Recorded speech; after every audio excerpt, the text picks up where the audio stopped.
is going to give florists 30 levers at the top and then enters their names and social security numbers using the alphanumeric levers near the bottom here. Right about now, the voter's going to have to find the two levers on the machine that are exactly identical and pull them at the same time. Then they're going to have to... The new 22-foot-tall steam-powered machines, which officials are hailing as, quote, the future of voting, each feature over 45 separate panels of levers, along with an intricate series of valves, knobs, cranks, and pumps, all designed to streamline the electoral process. Now, some of this may seem confusing, but every voter will be given a comprehensive 2,200-page manual when they enter their precinct that will explain exactly what to do. This is the Onion News Network. You can stick it to the man and big tech. Join our FTL social mastodon at social.freetalklive.com.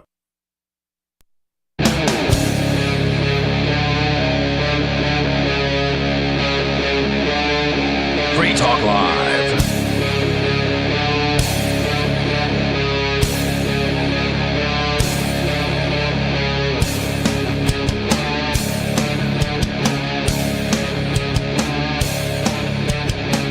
Yes, welcome. It is Free Talk Live, the live Friday night edition.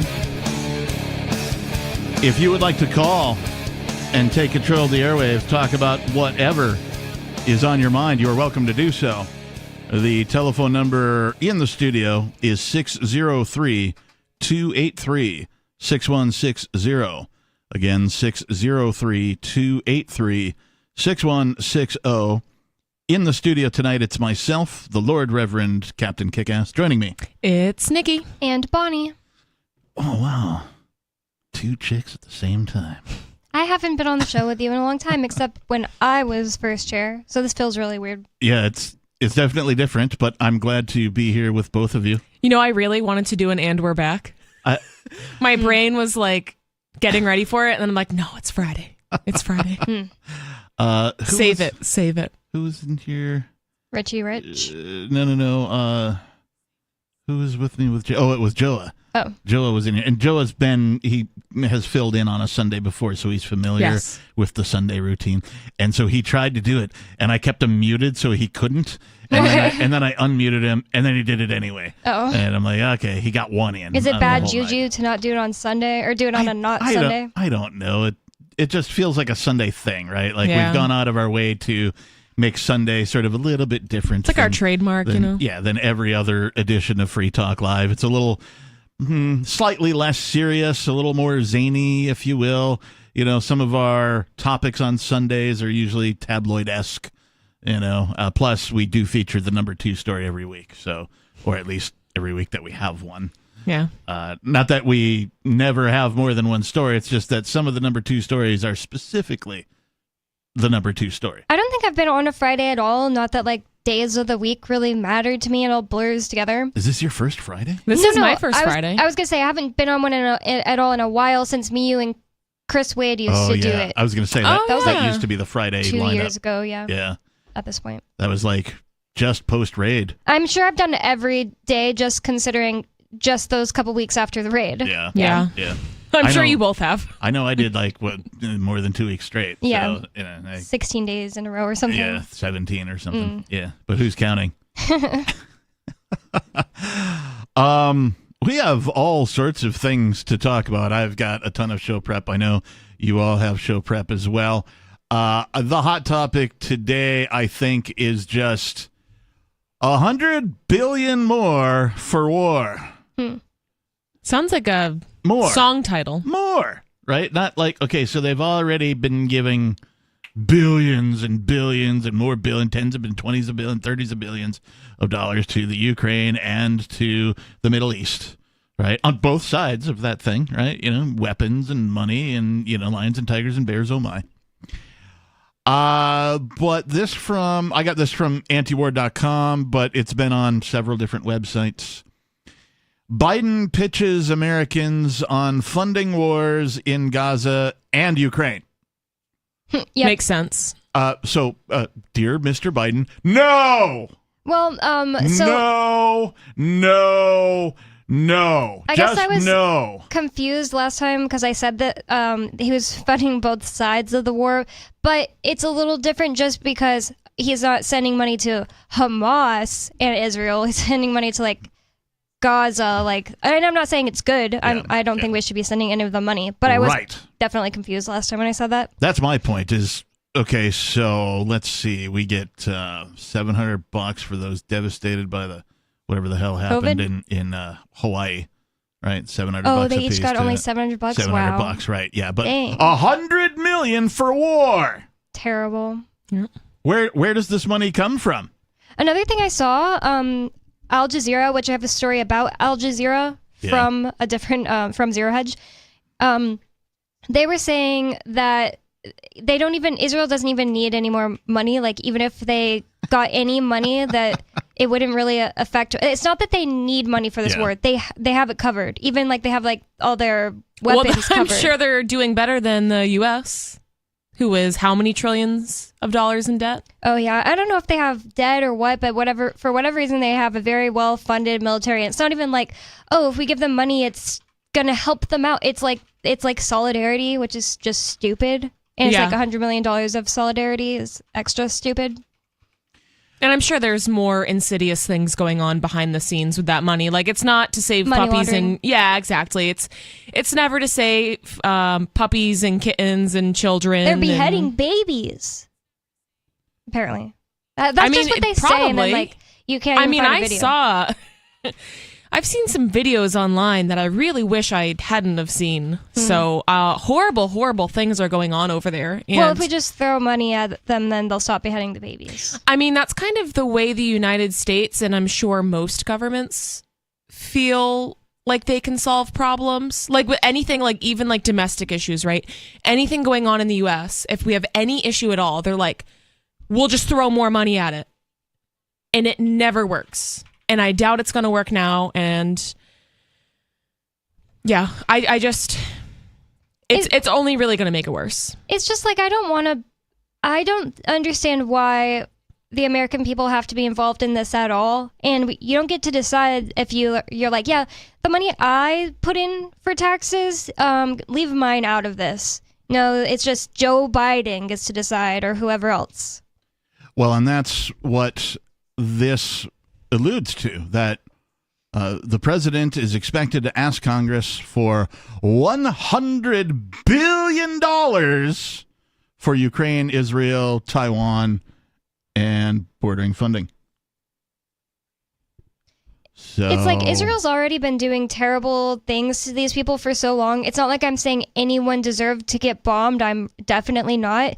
It's just, I don't see why there's some kind of innocent, like, oh my God, it's like, we need to help these people. I almost understand the case for Ukraine more, but then again, they were also bombing people in the Donbass area. So I mean, they're all bad, right? Yeah. And you make a great point there, where a lot of people are trying to paint Israel as the victims here, and they're really not. I mean, this conflict has been going on for hundreds, if not thousands of years.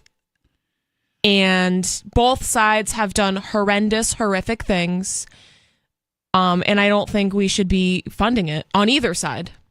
I think it's just messed up whenever some, group of people calling themselves more powerful than thou gets together and says, this little chunk of the Middle East, which we don't own, well, now this belongs to our friends who we want to have it. That's just crazy. Well, it's just disgusting in general to kick people out of their homes, no matter if you know that this country, no, we own this land and you have to leave, to kick them out of their homes, to bomb their homes, to kill them, to kill civilian people, children. It's awful. So I think the things that Hamas are doing is okay? Absolutely not. They are absolutely a terrorist organization. But I'm not going to say Israel started it, but I think there was a reason why they are acting out against Israel. Well, and so we have to dig into the heart of it. What's the difference between a government and a terrorist organization? Nothing. The illusion of legitimacy is the difference, right? Yeah. So in effect, a smaller army is just a smaller government. Yeah. Right. Trying to take their own action, trying to be an official organization that initiates violence or claims a monopoly on it. Yeah, and I think that's why I just can't really pick sides here. I mean, if I'm picking a side, it's the innocent people who want nothing to do with this, who are just being, terrorized and murdered simply because they were born in a certain place. Yeah, I side with the everyday people because, well, they're not part of government. They might be under some illusion, under some, mind control, under some delusion that, government has their best interest in mind. But the long and the short of it is whoever's doing the murdering are criminals, period.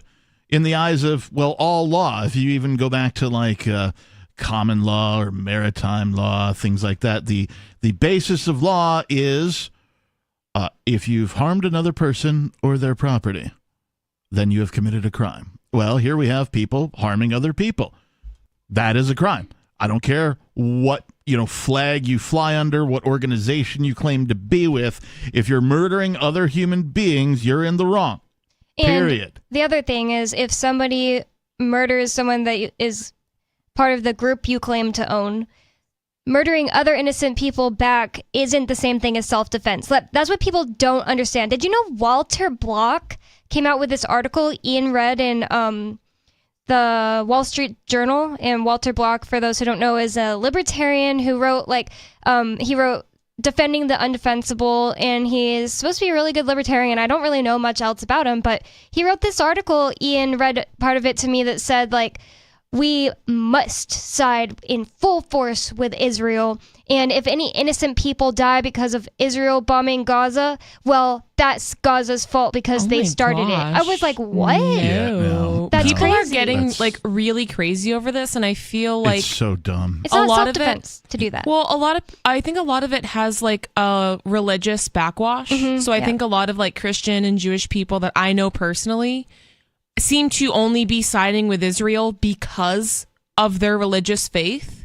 Yeah. Or maybe, so it really does seem like it has this biblical backwash to it that it really doesn't need to have. No. I mean, it's way simpler than that. Yeah. And oh man. So yeah, you chuck religion into war and then everybody wants to be right. Right. Well, my religion is this. And so I side with these guys. And my religion's that. So I side with these other guys. It's like, you don't side with murderers because they have the same religion as you.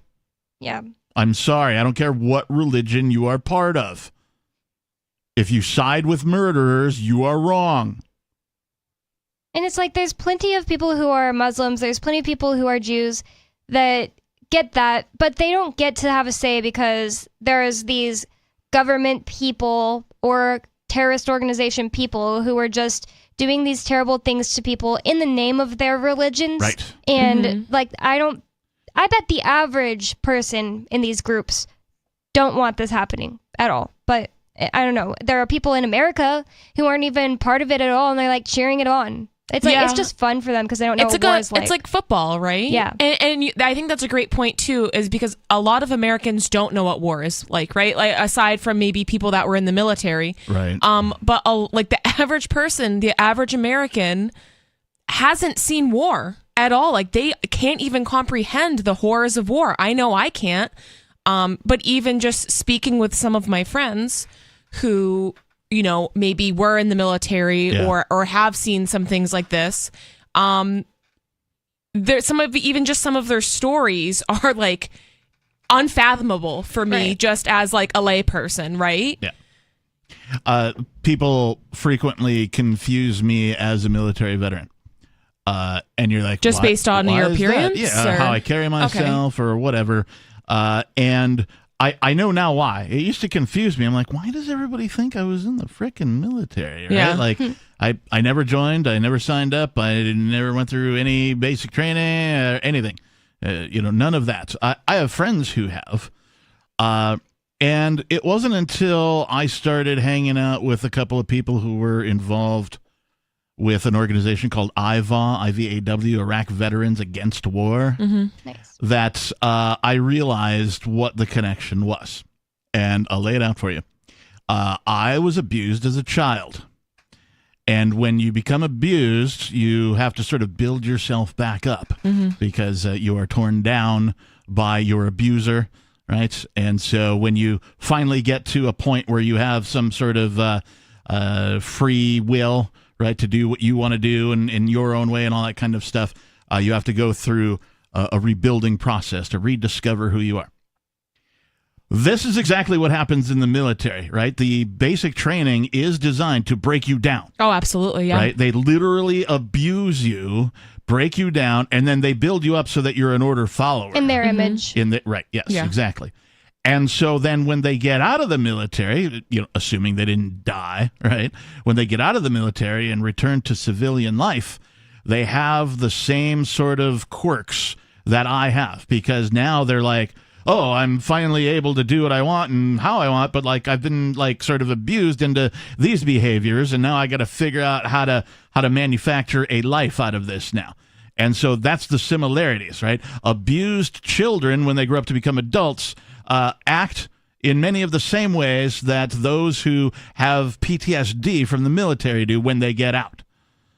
So, and like as soon as I discovered that, I'm like, oh, that's why, right? It makes a total sense that just people who are abused act like people from the military because they were abused. Yes. If nothing else. Right.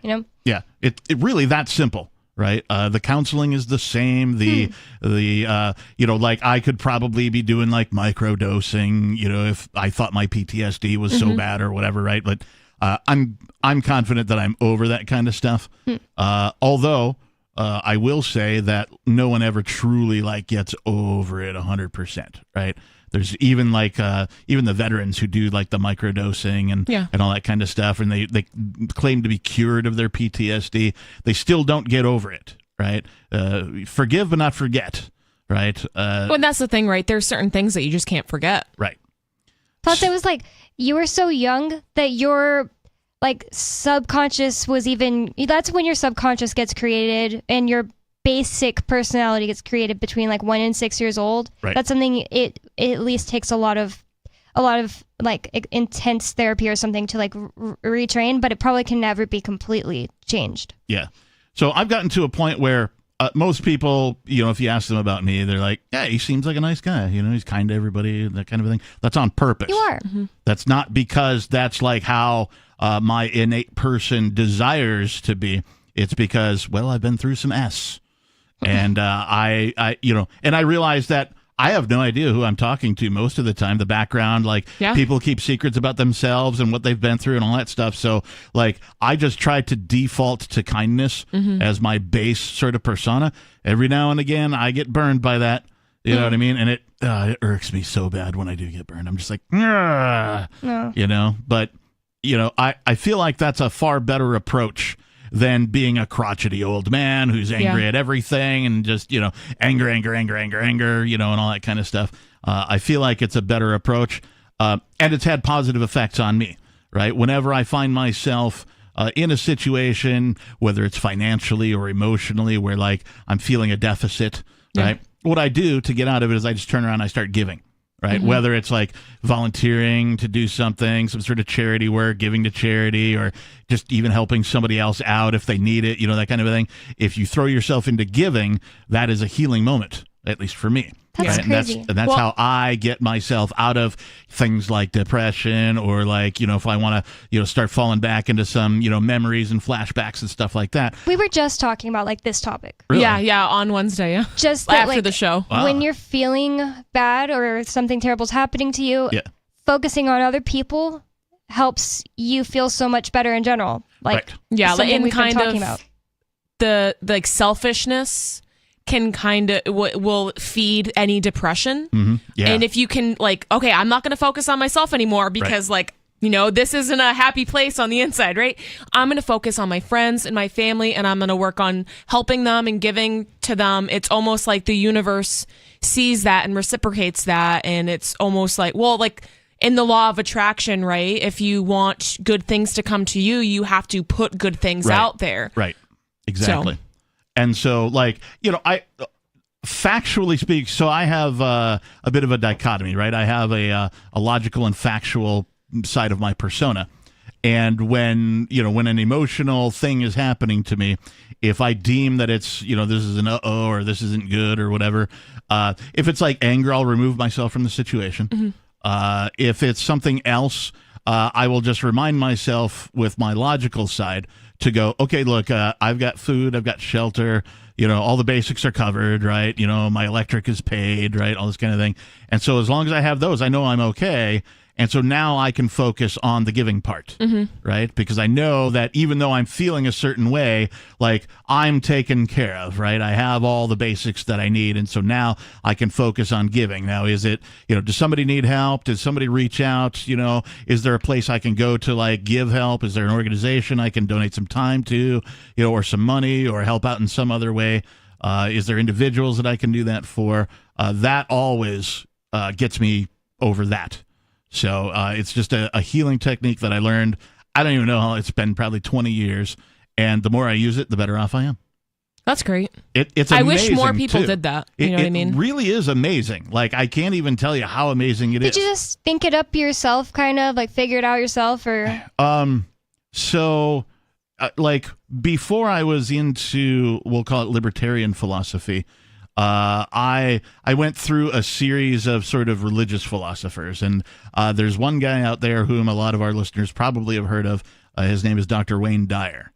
He wrote a series of books, and he did a whole bunch of like video stuff, like pre-YouTube and all that kind of stuff, that talks about the power of intention, right? What do you intend to do? Because what you think about expands, and so if you think about the negative, right, you're going to attract the negative, negative. It's kind of the same thing that I do with what else can go right. Yeah. Right. So, like, if something goes right in my life, like, me and Ian love that. Oh, wow. What else can go right? And then inevitably something else goes right. So if you intend for something else to go right, inevitably something else goes right for you. And so or expect it. Right. And so I learned that just intention itself, right, can lead you out of a dark time in your life. Yeah, absolutely. And I want to encourage people, because I'm sure a lot of listeners are like, that can't be true. A lot of people just don't believe in this sort of thing. But over the next, included, like as a former atheist, now claims agnostic, like I don't really believe in like the religious part of this. Now, that's not but the to proof say, is in the pudding, right? So, like, I encourage people over the next few weeks or next couple of days, take a look at the people you encounter. Take a look at, your coworkers, your family members, your friends, the people who have the positive. And it's kind of like, what came first, the chicken or the egg? Oh, right. Is this person happy because they, have abundance and whatever? Or maybe that person is attracting good things, because I know my friends who are like super positive and have a really good mindset and are constantly like helping others and are just like rays of sunshine, right? Those people, opportunities are just knocking at their door and they're constant. I mean, like, I just see abundance in their life constantly. Yep. And the people who I see who are negative and are like, oh, my life sucks, this, that, and the other thing, it is problems. 603-283-6160. We still need to talk about this $100 billion more, and we'll do that, plus your calls and thoughts, and we've got more on the way for you tonight. It's Free Talk Live, 603-283-6160. On Free Talk Live, we're bringing people to the ideas of liberty every day. From wrestling superstars like Glenn Jacobs. You guys really are having an impact, I believe. Like I said, a lot of where I am now is due to listening to Free Talk Live. You changed my mind on some very important issues years ago. To random people tuning in on the radio. I was kind of stuck in the left-right paradigm. I heard your show by chance on a Saturday night. From there, I went on, joined the Free State Project, and become an amplifier. So, I mean, that's really the reason why I amp, is because I know that if it wasn't for you guys being on as many stations as you are, I never would have found the ideas of liberty. You can help more people hear the message of liberty by joining Free Talk Live's AMPS program on Patreon for as little as $5 a month. And you'll get access to special perks. Visit amps.freetalklive.com, amps.freetalklive.com. From Feature Story News in Washington, I'm Benji Haya. 2 American hostages, a mother and her daughter, have been released by Hamas, having been held in Gaza since the terror group's attack on Israel 2 weeks ago. Roughly 200 hostages remain kidnapped in the territory. Some are children, most are still alive. Meanwhile, the United Nations Secretary-General Antonio Guterres visited the Rafah border crossing in Egypt to try to kickstart the delivery of aid to the territory. A convoy carrying vital supplies like food, water and medicine is awaiting entry to help millions of Palestinians in desperate need of assistance.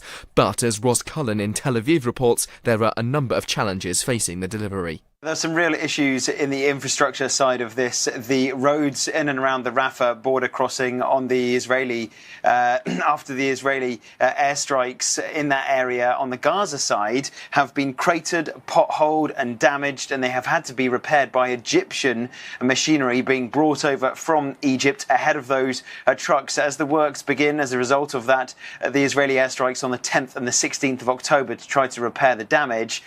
We have had also the United Nations Secretary-General Antonio Guterres has been in Egypt on their side of the border, their side of the Rafah frontier crossing, speaking, and he has said that it is absolutely essential to solve this problem quickly. This is not a humanitarian situation as normal. This is a war zone. Amidst the crisis, the presidents of the United States, the European Council and the European Commission convened at the White House. The meetings were supposed to be about overcoming trade disputes, yet the conflict in the Middle East took precedence. Caroline Malone's been following. The European Commission President Ursula von der Leyen said ahead of Friday's meetings at the White House that our democracies are under sustained and systemic attack by those who abhor freedom.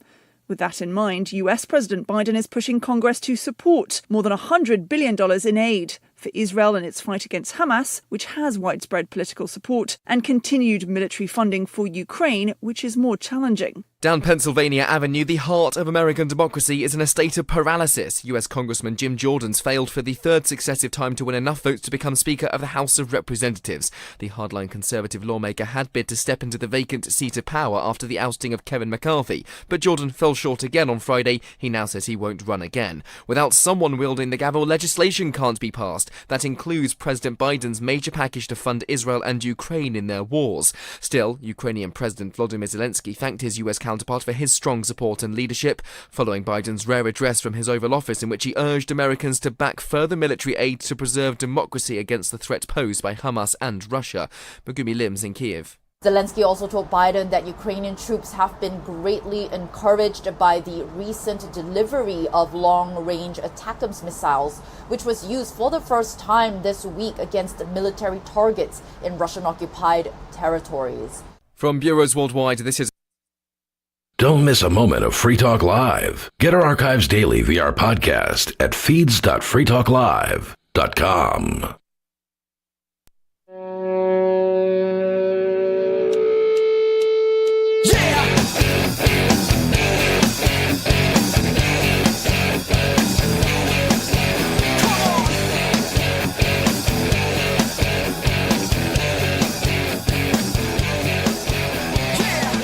Yes, thank you for listening and tuning in to tonight's live edition of, well, Free Talk Live. I guess that's redundant to say it's a live edition of Free Talk Live. You can say that again.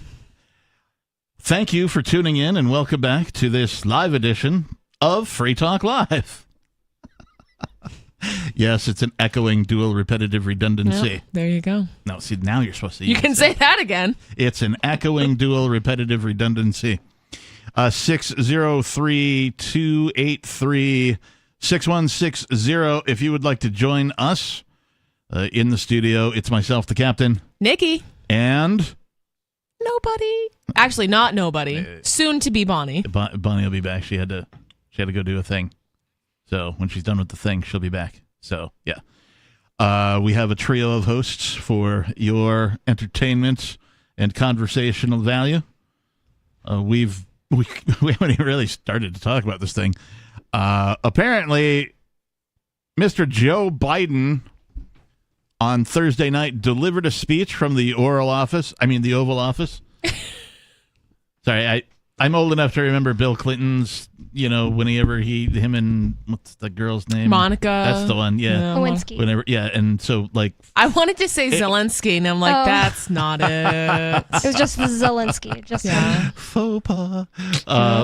So anyway. Foreshadowing for you there. From then on, I've always just, my Freudian slip is the oral office. There was AI pictures over a year ago. I saw that somebody made of Zelensky and Biden kissing. It was so gross. Oh, yeah. That's funny. So President Biden on Thursday night delivered a speech from the Oval Office making his case for the U.S. continuing to fund the proxy war in Ukraine and Israel's onslaught on Gaza. Biden said he will ask Congress on Friday, that's today, I don't know what the outcome of this was, to authorize more spending for the Ukraine war and unprecedented military aid for Israel. Media reports say the request will be for north of $100 billion. Who's paying for that? And will also include aid for Taiwan, which China will view as highly provocative, and funding for border security.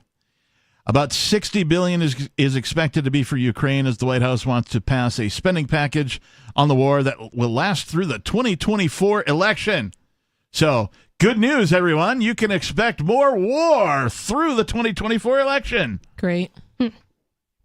I'm sure all the people that are currently unable to afford groceries and rent are very excited that I'm sure they are. Yeah, they're sweet, we're giving more money. We can expect an increase in taxes. Good, I already can't afford literally anything. Yeah. Israel is set to receive about $10 billion in military aid, and the rest will go toward the border, Taiwan, and potentially other areas in the Asia Pacific. Potentially other areas.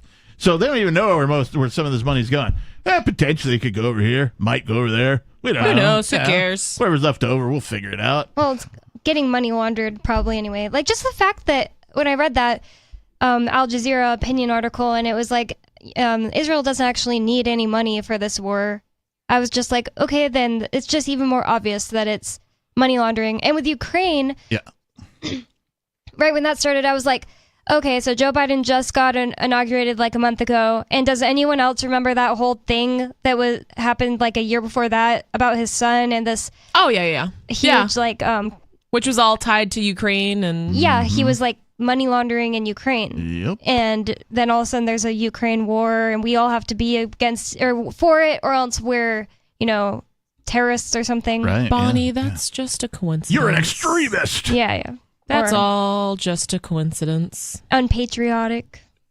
In his speech, President Biden attempted to draw comparisons between Hamas, and Russian President Vladimir Putin. Hamas and Putin represent different threats, but they share this in common, he said.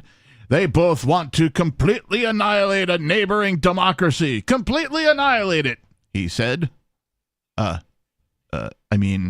Statists as warmongers, that is their motivation. Their motivation is to conquer, right? That's the only motivation statists have. The only motivation a government has, seek and destroy, is to conquer more. They want more for them, less for you, and that's just how it is. In his speech, President Biden attempted to draw a comparison. Oh, we said that already. The president claimed it was America's duty to get involved in these foreign wars. No, it isn't. Yeah. And that it would keep Americans safe, even though the proxy war in Ukraine makes nuclear war much more likely. Also, so sending American people to go murder other people over there and possibly get murdered themselves, how is that keeping them safe? And U.S. support for Israel's bombardment of Gaza is stirring up anti-American sentiment around the world. Oh, good. Yeah, that's just making things worse for Americans. Yeah. You've heard of blowback, right? Yeah. How do you create a terrorist? You blow up his family. right? And then he gets mad at you or whatever he views you as, in this case, the country that dropped the bombs or that made the bombs or made it possible for his parents to be murdered by a bomb. And it's really interesting. Interesting actually isn't even the right word. It's really scary how many just average American people think that we should get involved, or, that the U.S. military, rather, should get involved, and that it would be a good thing, and that would actually be helping people. It's just all of that, like, propaganda and brainwashing. I made some Facebook post, and it was two children hugging, and it was supposed to be like a non-political, like non-war. Like, it was just supposed to be like, look it, like, we can be friends. Like, it was supposed to be like a positive, loving thing. Yeah. And that probably has like 500 comments right now of people just at each other's throats. And I'm like, how ironic. I'm, trying to make this nice post, and everyone's like, we need to go to Israel and kill people. And it's just, and so many like anti-Muslim things. And then other people were coming on saying anti-Semitic things. It's like, you guys just really don't get it, do you? It's just like people's lack of understanding of morality. And it's so simple. It's just, don't hurt people or take their stuff, and if somebody's threatening to do that to you, you may use even lethal force to stop them, but it has to be equal force to stop them. And that's it. That's all you need to know. And people try to, if you look at it this way and twist this and that, and they're kind of self-defense, because what if they blow up Gaza and they get all the Hamas people, and then no more bombs keep coming towards Israel? It doesn't work that way. These are called mental gymnastics. Right? So they're looking for a way to draw a conclusion that favors their bias, right? Because they're already biased, one way or another. And so they're seeking out the things that draw them to that conclusion that they've already did arrive at. Yeah, no, that's exactly it. So he goes on to further say, and this is again Biden, quote, American leadership is what holds the world together. No, it isn't. American alliances are what keep us in America safe. No, they're not. You know what, like, holds the world together is free trade, but Biden is trying as hard as he can to that's a great point. Destroy that, like with Russia and other places in the world we have trade embargoes on. These are all just straight up lies, but he continues, American values are what make us a partner nation you want to work with. No, they're not. To put all that at risk, we walk away from Ukraine, we turn our backs on Israel, it's just not worth it. Yes, it is. That's why tomorrow I'm going to send Congress an urgent budget request to fund America's national security needs. They're not national security needs. Needs to support our critical partners, including Israel and Ukraine, Biden said. So it's just so weird. Like, you never heard about Ukraine before. Now they're a critical partner of ours. They're like a poor, corrupt Eastern European country that doesn't neighbor us or anything. Let's go to some of your calls and thoughts. We have an unscreened caller. What's your name, please? You're live on the air on Free Talk Live. This is Clymer. Hey, Clymer. Welcome. You're on the air. What's on your mind? Just checking in. I think it's really great that Nikki and Bonnie are involved in this movement, because you two are a couple of young people, and there's not that many young people that really are freedom-minded these days. Yeah. Sadly. I don't really know why. The old public school, that's why. I mean, yeah, it must be. To be fair, at age 51, like, I'm not hanging out with folks that are in their 20s, generally speaking. Yeah, maybe I'm at a bar and there's a party going on. There's a bunch of younger people there, whatever, a karaoke night or something like that. But, like, I pretty much don't know any of those people. They're not, I don't, oh, hey, Karen, how are you? It doesn't go like that. So I feel like no people in their 20s are named Karen. But that's if you're in your 20s and your name is Karen, please call him. your parents hated you, apparently. But yes, I agree with you, Clymer. It is refreshing to have young women specifically, not just young men, but young women specifically, who are freedom-minded here in New Hampshire. It is a delight, if you ask me. Well, Catherine, you and I are about the same age, and I'm a little bit older, not that much, but you hang out with these two at least a couple nights a week, and that says something. So hopefully they learn something from you, and you learn something from them as well. Indeed. But hopefully you guys are all holding up good. I know that Ian's out of the picture at least for a while, and obviously Ari is too. But you're keeping the show going, and that's great. I don't tune in really all that often. Mostly I spend a lot of time just trolling the Free Team website, but Nikki and I are actually from pretty much the same neck of the woods. I grew up in Acton, lived in Townsend. Nikki's from Leominster, I think. Hopefully there's other people like yourself, Nikki, that are kind of coming into this fray. They're getting sick of all the crap that you guys used the term brainwash a little while ago, and I think that's really what it is. It's hard to snap free of that, but once you do, you never kind of go back to sleep. And it's really hard to bring other people into it. But I salute you both, and I thank you for keeping the show going as well. Thank you, Clymer. Thanks for the call, man. We appreciate you. 603-283-6160. Let's get this guy out of the way. It's your boy, Skeeter. I thought it was Squidward. Calling from his mom's basement somewhere in California. Hey, Captain Dumpling. Hey, it's your boy, the evolutionary capitalist, Little Skeet. Hey, I wanted to tell you something. Little Skeet. He's a rapper now. Oh, hey, you libertarians. He's like that guy from Trailer Park. I would totally believe J-Rock. Oh my god, yeah! I would totally believe that he sits in his mom's basement where he is currently, and has some computer, and he, is making beats, and he's like, "I'm gonna sell these beats. They're so good. Some rapper's gonna buy them from me." If that's true, Skeeter, and you want to make some beats, you can send them to Mark at freetalklive.com. And you want to hear me freestyle? No. I just want some some DJ beats, man. I don't want you to do any freestyle. I just want some. I got some bars. I made some DJ bars beats. for Bonnie. Some bars? I'll reach over and hang up on you.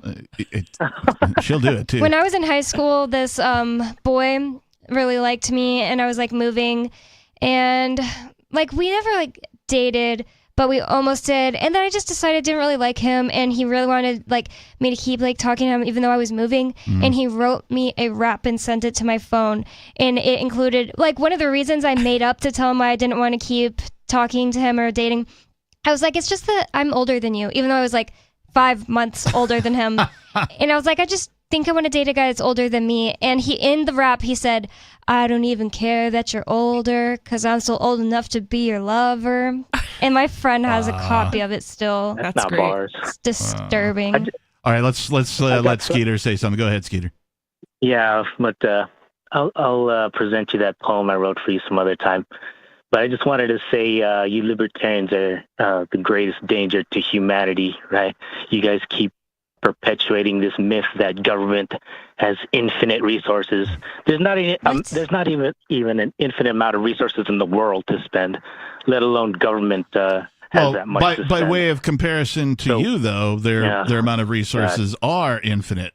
When it comes to when the state attacks you, you get arrested for something. Sure. Maybe you're innocent. It seems. When they attack you, they have unlimited time. They have unlimited money. They have unlimited attorneys. If you use hyperbole, then you're the greatest threat to the world, Captain. Well, go ahead, Skeeter. Yeah. I mean, you're because you're convincing hippies not to fund wars, which actually collapse the state. Yeah, if it was just up to us, that'd be great. How do you think governments collapse? What's the greatest possibility of government collapsing? Through fiscal collapse? By you repealing laws or seceding from the state? Which one is the greatest possibility? The greatest possibility is financial collapse of the statist currency. Exactly. Yes. So why would you war want funds to the stop state? You don't know what you're talking about. The war does not make currency less. How do you think the USSR collapsed? I think that they got defeated mostly because they were losing in war, but the United States probably isn't just going to get defeated in war and a ton of us would die. That's such a stupid thought process. War is naturally expensive. All libertarians probably know this. War is a very expensive to the average person, not to the state. That's what all libertarians understand, and you don't. It's expensive to the state. It's expensive to the state, but makes them money. You got to spend money to make money. You don't understand this because you live in your mom's basement. Make them money. Not the drug war, not conventional war, not even atomic. Well, okay. Do you have not any even kind of atomic evidence war. to support this? I don't think you do. And I think your calls are boring because you just say dumb stuff. Don't cut me off with the drug. I'll cut you off with if I these want. drug You're war dumb. stats. You're seriously so dumb. Don't cut me No off. one needs to hear Okay, you let me just say present- stupid stuff on the radio every night. Like, go read a real book, and don't just this read what you some do? book Is you this think what you makes do? you sound just smart, talk so you over can somebody and repeat it not on the let them air. get their argument Go out? actually learn something. You're just stupid. Oh, she hung up on you. Yep. I've reached over and hung up on Squidward. Oh, she's had enough of your tomfoolery. I feel like he's like spitting as he talks into his stupid phone, as he's like by way upset of with his life. He has comparison, no. this call was a tame call for him. So yeah, I'll give him some credit there. He does tend to like eventually get all upset where it's like spittle into the phone and you can just feel the the vein popping out of his forehead or whatever. He like progressively gets worse though. Like at first he would call and be like, "Oh, I want to debate about something," and then once we would disprove whatever he was saying, then he would get all heated and like start like screaming and freaking out, whatever. But now he's like, "I'm just gonna call to like insult you guys." Yeah. And it's like, just you know how it's even better? It's a waste of airtime. That's what I think. That's why I just don't answer him. I get it. However, It's not like we can have we have this educational back and forth and like everyone in listening learns something. It's just stupid and he's an idiot. However, Free Talk Live has that whole, we'll give anybody a shot. But he's had a chance. shot. That's the thing. Oh, he's had more than one. Exactly. He's had plenty of shots. He's a chronic caller, of course. He should just go get a job. Well, okay. He's too busy collapsing the U.S. economy. No, he's not. All by himself. By calling into this radio station. He or wishes, show. yeah. But at the same time, for our listeners, it is an illustration of how much work we have yet to do, right? Because, we see the types of people who call, right? I wish more and better callers would call. He's just he admits that he's immoral. He's like, I don't really care what happens to anyone. It's just my end. As long as my end happens. Not that he has any power either. That's the most psycho part about his calls. Like, he talks about like what he wants done. Like, I want this done. And he doesn't have anything. If you ask him that he's doing, I'm not joking. Just sitting in his mom's basement. I know that's what he's doing. He's a man full of opinions, and I believe I'm trying to remember which of our co-hosts coined this, but they said he's basically the embodiment of Twitter. That's funny. Yeah. If Twitter was pretty accurate, had a voice, right? Ew, it's so true. All of the replies that are hidden at the bottom because I've hid them. Yeah, he's a what do you call it? An audible troll. Yep. Right. Instead of posting his trolling comments underneath, your post or mine or on the social media. This is the radio show that you can troll. Let's not advertise that, right? Let's not put that in our tagline as our slogan. Well, I stole that from, or borrowed it rather, from David from New Mexico. Yeah. So. Wow, that's like borrowing something from Squidward. No, it's not. David's not that bad. Okay, but it's like it. Okay. All right. Segue. Neck whiplash. No actual segue here. That's just a segue alert. Nice. Bonnie act like she fell over from riding a Segway. So you guys are probably too young for 9/11. I was 5. Yeah, you weren't. I was remember 3. Okay, all right. So a little bit after 9/11 happened, the government decided to turn in some, I'm going to call it legislation. This legislation is known as the Patriot Act. It's 22 years old today. Wow. 22 years ago, the Patriot Act was, and when they enacted it, they're like, it's just a temporary thing where it's only going to be for 6 months. Whoa. It's just a temporary thing, but we're going to put this thing in place and, and it's for your safety. I forgot that It's part. for your safety, right? They were temporary. all about it was temporary and for your safety. It's so weird though because how old is Bitcoin? How old are cryptocurrencies? Less than Not 22 quite that years old. Yeah. Well, then why did they use those laws to go after Ian for selling Bitcoin? Makes no sense. Oh no, it doesn't. Yeah, no. what they did to Ian is, of course, wrong on so many levels, but what they did is they tried to shoehorn a new technology into laws made for their own status currency. Right. Right. And, of course, they got away with it because they can. They're the state, right? So anyway, this is from the freethoughtproject.com. 2 decades of blowback. The Patriot Act turns 22. After 22 years, the supposedly temporary USA Patriot Act is just as dangerous as ever. Voice or no voice, the people can always be brought to the bidding of leaders. All you have to do is tell them they're being attacked and denounce the pacifists for lack of patriotism and exposing the country to danger. It works the same in any country. That is a quote from Hermann Goering, the German military commander and Hitler's designated successor. Wow. Oh, good. I'm going to read that again. Voice or no voice, the people can always be brought to the bidding of the leaders. All you have to do is tell them they're being attacked and denounce the pacifists for lack of patriotism and exposing the country to danger. It works the same in any country. Dang, is he right? Yep. For those who remember the days and months that followed 9/11, there's an unnerving feeling of déjà vu about the Hamas attacks on Israel.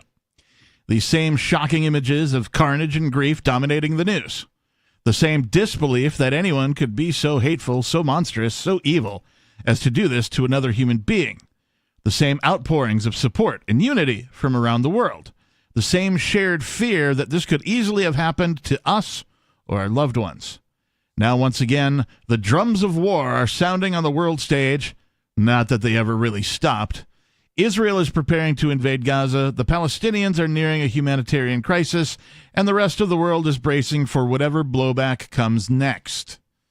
Here in the United States, as we approach the 22nd anniversary of the USA Patriot Act on October 26th, we're still grappling with the blowback that arises from allowing one's freedom to be eviscerated in exchange for the phantom promise of security. Here are a few lessons that we never learned or possibly learned too late. Mammoth legislation that expands the government's powers at the citizens' expense will not make anyone safer. Rushed through Congress a mere 45 days after the 9/11 attacks. 45 days, right? Yeah, that's what I was sitting here thinking. Normally a legislature proposes a thing, and then it's got to jump through, and then it's got to go through a committee, and then it's got to be approved. It must be and then it's record gotta go to the timing. House, and then it's got to go, and it takes way less than 45 days. Just think right? of all the people who had to read. I don't know how many thousands of pages it is, but it's definitely thousands of pages. Each person who voted for this, think how long it would take them to actually read it. They didn't. Yeah, they couldn't have. They didn't. Yeah, they have to pass it first before they can find out what's in it. Yeah. That's where that phrase comes from. That was not Patriot Act specifically? Wow. 603-283-6160. Yes, as far as I know. If you want to comment on this, we'll talk more about the lessons we didn't learn from the Patriot Act. Plus more Free Talk Live is on the way. Hour 2 is next.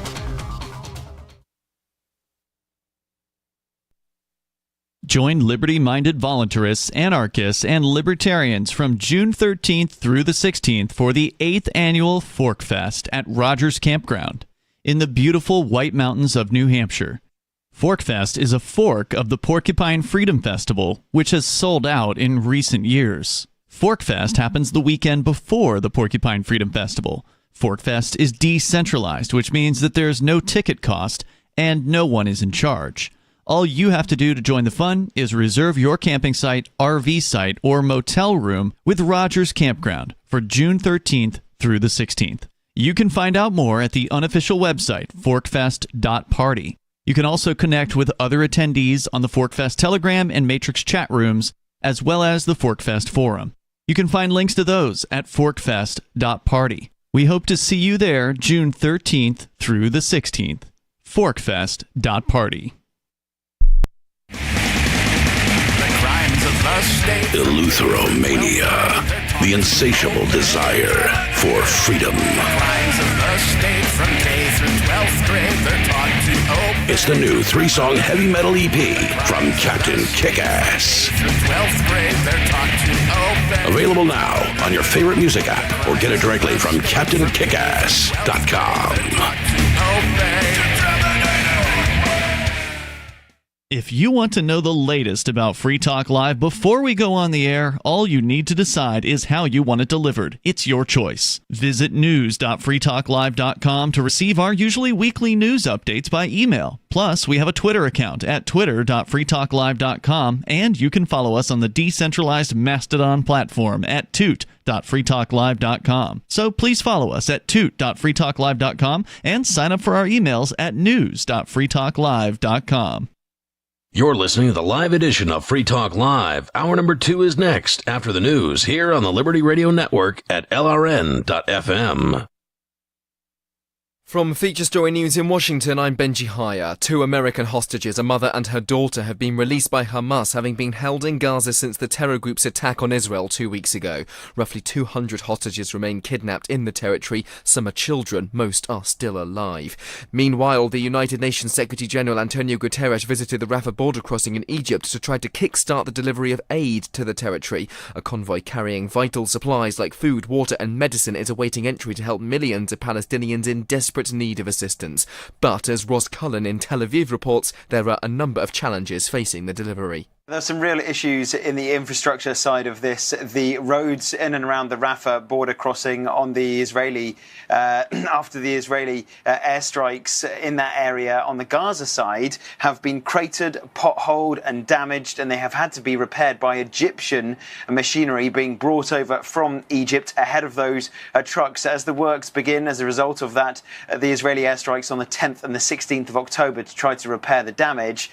We have had also the United Nations Secretary General Antonio Guterres has been in Egypt on their side of the border, their side of the Rafah frontier crossing, speaking, and he has said that it is absolutely essential to solve this problem quickly. This is not a humanitarian situation as normal. This is a war zone. Amidst the crisis, the presidents of the United States, the European Council and the European Commission convened at the White House. The meetings were supposed to be about overcoming trade disputes, yet the conflict in the Middle East took precedence. Caroline Malone's been following. The European Commission President Ursula von der Leyen said ahead of Friday's meetings at the White House that our democracies are under sustained and systemic attack by those who abhor freedom.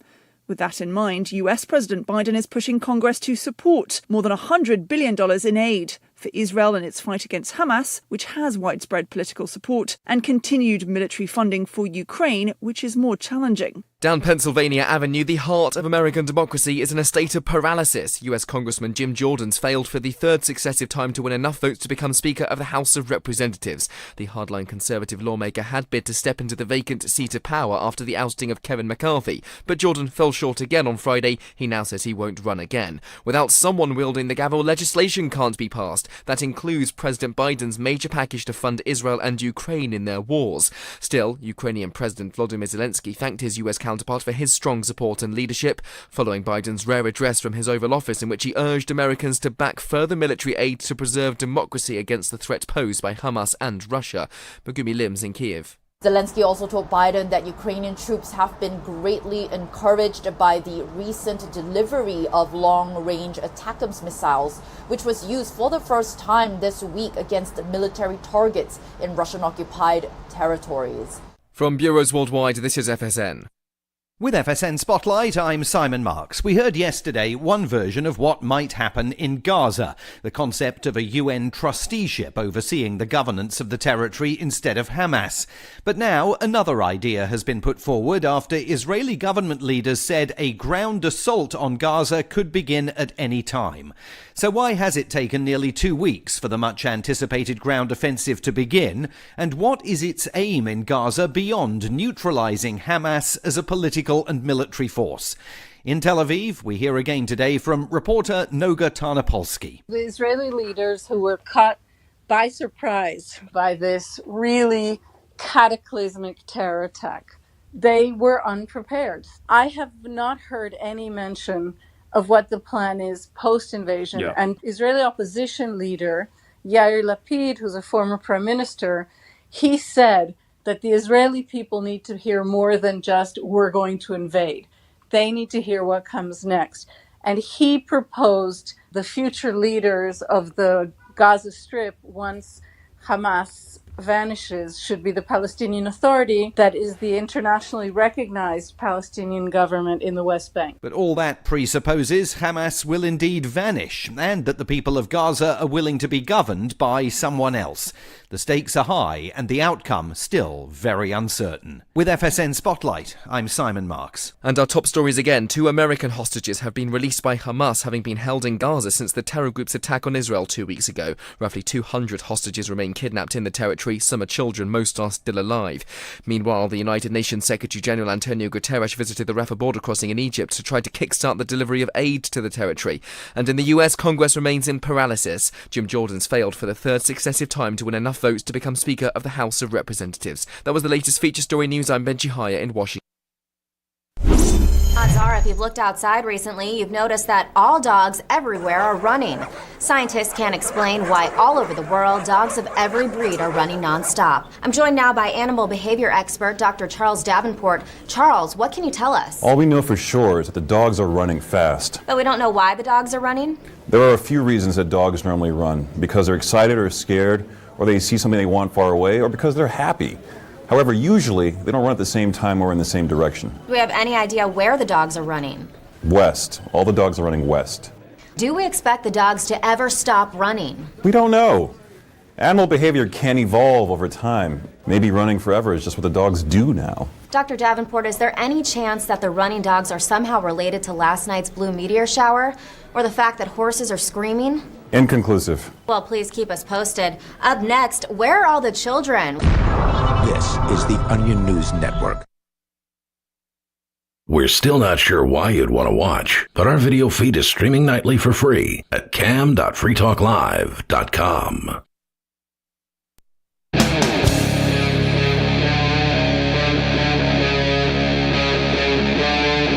Free Talk Live.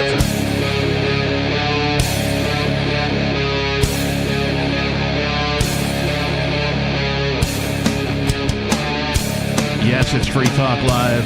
Welcome back. Thank you for listening and tuning in tonight. Hour number 2 of this Friday edition is now underway. The telephone number, should you want to pipe in, chime in, opine, or bring up whatever's on your mind, is 603-283-6160. Again, 603-283-6160. In the studio tonight, it's myself, the captain. Nikki. And it's Bonnie.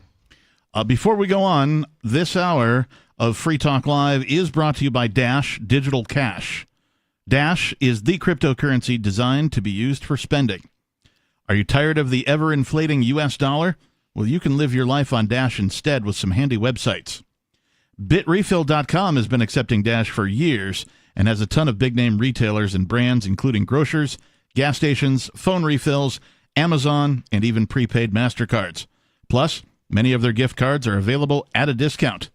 What about paying your bills? Well, Spritz.finance can do that, and they can send dollars to your bank account, too, in case you still need those for some reason. Dash is one of the oldest cryptocurrencies and is widely available on exchanges, including the decentralized Maya protocol and in multi-crypto wallets. It's easy to get and easy to use Dash. Start by learning more at dash.org. And big thanks to the Dash DAO for sending us 32 Dash per month to promote Dash on the air. You can visit dash.org to learn more about Dash. That's dash.org. All right. So we've been talking about the lessons not learned from something called the Patriot Act. That's right about 22 years ago. It was passed a mere 45 days after the events of 9/11. And it was a mammoth piece of legislation. The people who passed it did not read it. Yeah. It was a whole bunch of pre-existing legislation and then some additional legislation all thrown together in a big bucket. And they said, nope, this is for your safety. And it was like a bunch of banking regulations mostly. It's like, what does that even keep you safe from people running planes into buildings? How does that do that? Yeah. Well, even, I mean, if you go to buy a house within the, like if you're using a lender within the loan agreements, like all the paperwork they have you sign, there's something about the Patriot Act in there. Right. And I was like so shocked by that. I'm like, what does this have to do with buying a house? Well, we're teaming up with the government to keep you safe from terrorists who are trying to buy a house in your neighborhood. Right. Okay. Yeah, you don't want to live next door to terrorists, do you? Yeah. Like, you're not capable of, like, vetting a neighborhood. In the freaking banks, it's not even like they do anything to make sure someone's not a terrorist. Like, have they done anything to make sure you're not a terrorist when you've been, like, applying for these? No. They're just tracking you. That's what the Patriot Act is for. Yeah, basically. Yeah, it's a big piece of legislation that says government is spying on you all the time, everywhere, in every possible way. So there are more lessons here from the article, but let's go to your calls and thoughts. We've got Major Payne calling from Michigan. Major, you're on Free Talk Live. Captain Dumpling, I was wondering if you were once under the command of Colonel Sanders. No. Squidward likes to call me that because I've cited twice now Dumpling Island. Dean Kamen, the inventor of the Segway, the little electric scooter thing. Oh, is that the one off the coast of New York and Connecticut there? Yeah. That's the one. Yeah. I didn't know it was called Dumpling It's Island. called Dumpling Island, and the currency of Dumpling Island is called the dumpling. That's cute. So, and also, I'd like to issue a correction, too, because it was either Squidward or somebody else called in and said that the article that I cited was satire. It was written tongue-in-cheek. That's not true. It is factual that, like, no legislative thing passed in either New York or Connecticut saying, yes, we recognize Dumpling Island as its own country. But what did happen is they declared their independence. They created their own currency. The governments of both New York and Connecticut sent threatening letters to the island for some period of time, years after this happened, threatening, violence, threatening, all the things that governments like to threaten with. And eventually, they didn't even do that here. They just brought violence. Eventually, they stopped sending him letters, and sort of that's just where it's at right now. So it could be a misnomer. Did they successfully secede? Well, so far, right, in that, the dude's not paying any taxes on his island. They're doing better than Liberland. Do way better than Liberland, yeah. By a long shot. So anyway, Major, you were calling, I'm sure, about something else. Yeah, I just thought maybe Squidward had chicken and dumplings for dinner that night. I thought that was a better, little more curb appeal than I've never had squid dumplings. That sounds gross. That probably might be Actually, that sounds good. Yeah, kind of does. Chicken and dumplings, dude, the standard dish. Yeah, but he's Squidward, though. Yeah, true enough, but he wouldn't cook himself, though he tries to every night. But he gets roasted. Yeah, he does get roasted on here. As far as the $100 billion that Biden has suggested is his goal number for everybody's aid. Yeah, I think it's like 104 billion, but over 100 billion. Now, I think yesterday I heard him. He made the cite from what he claimed. I'm in the war zone, the only president to go to a war zone since Lincoln that wasn't under our control, right? And he never went into anything that wasn't under our control. He went into Israel. But anyway, good point. There was another $30,000 added to it when he got home and made his speech, and I figure that must be for Taiwan. Well, we sent 2 battle groups over there as far as the aircraft carriers, and $100 billion apiece to patrol the eastern oceans. That sounds about right. Yeah, we'll throw that in there. These jerks. Yeah, and this is what happens with legislation in general these days is, they make a thing and they call it a thing and they say this is what it's for, and you start to believe that that's what it's for, and then within the thing. You start reading it, you're like, well, what's this for? Why is this in here? Where does this come from? And why?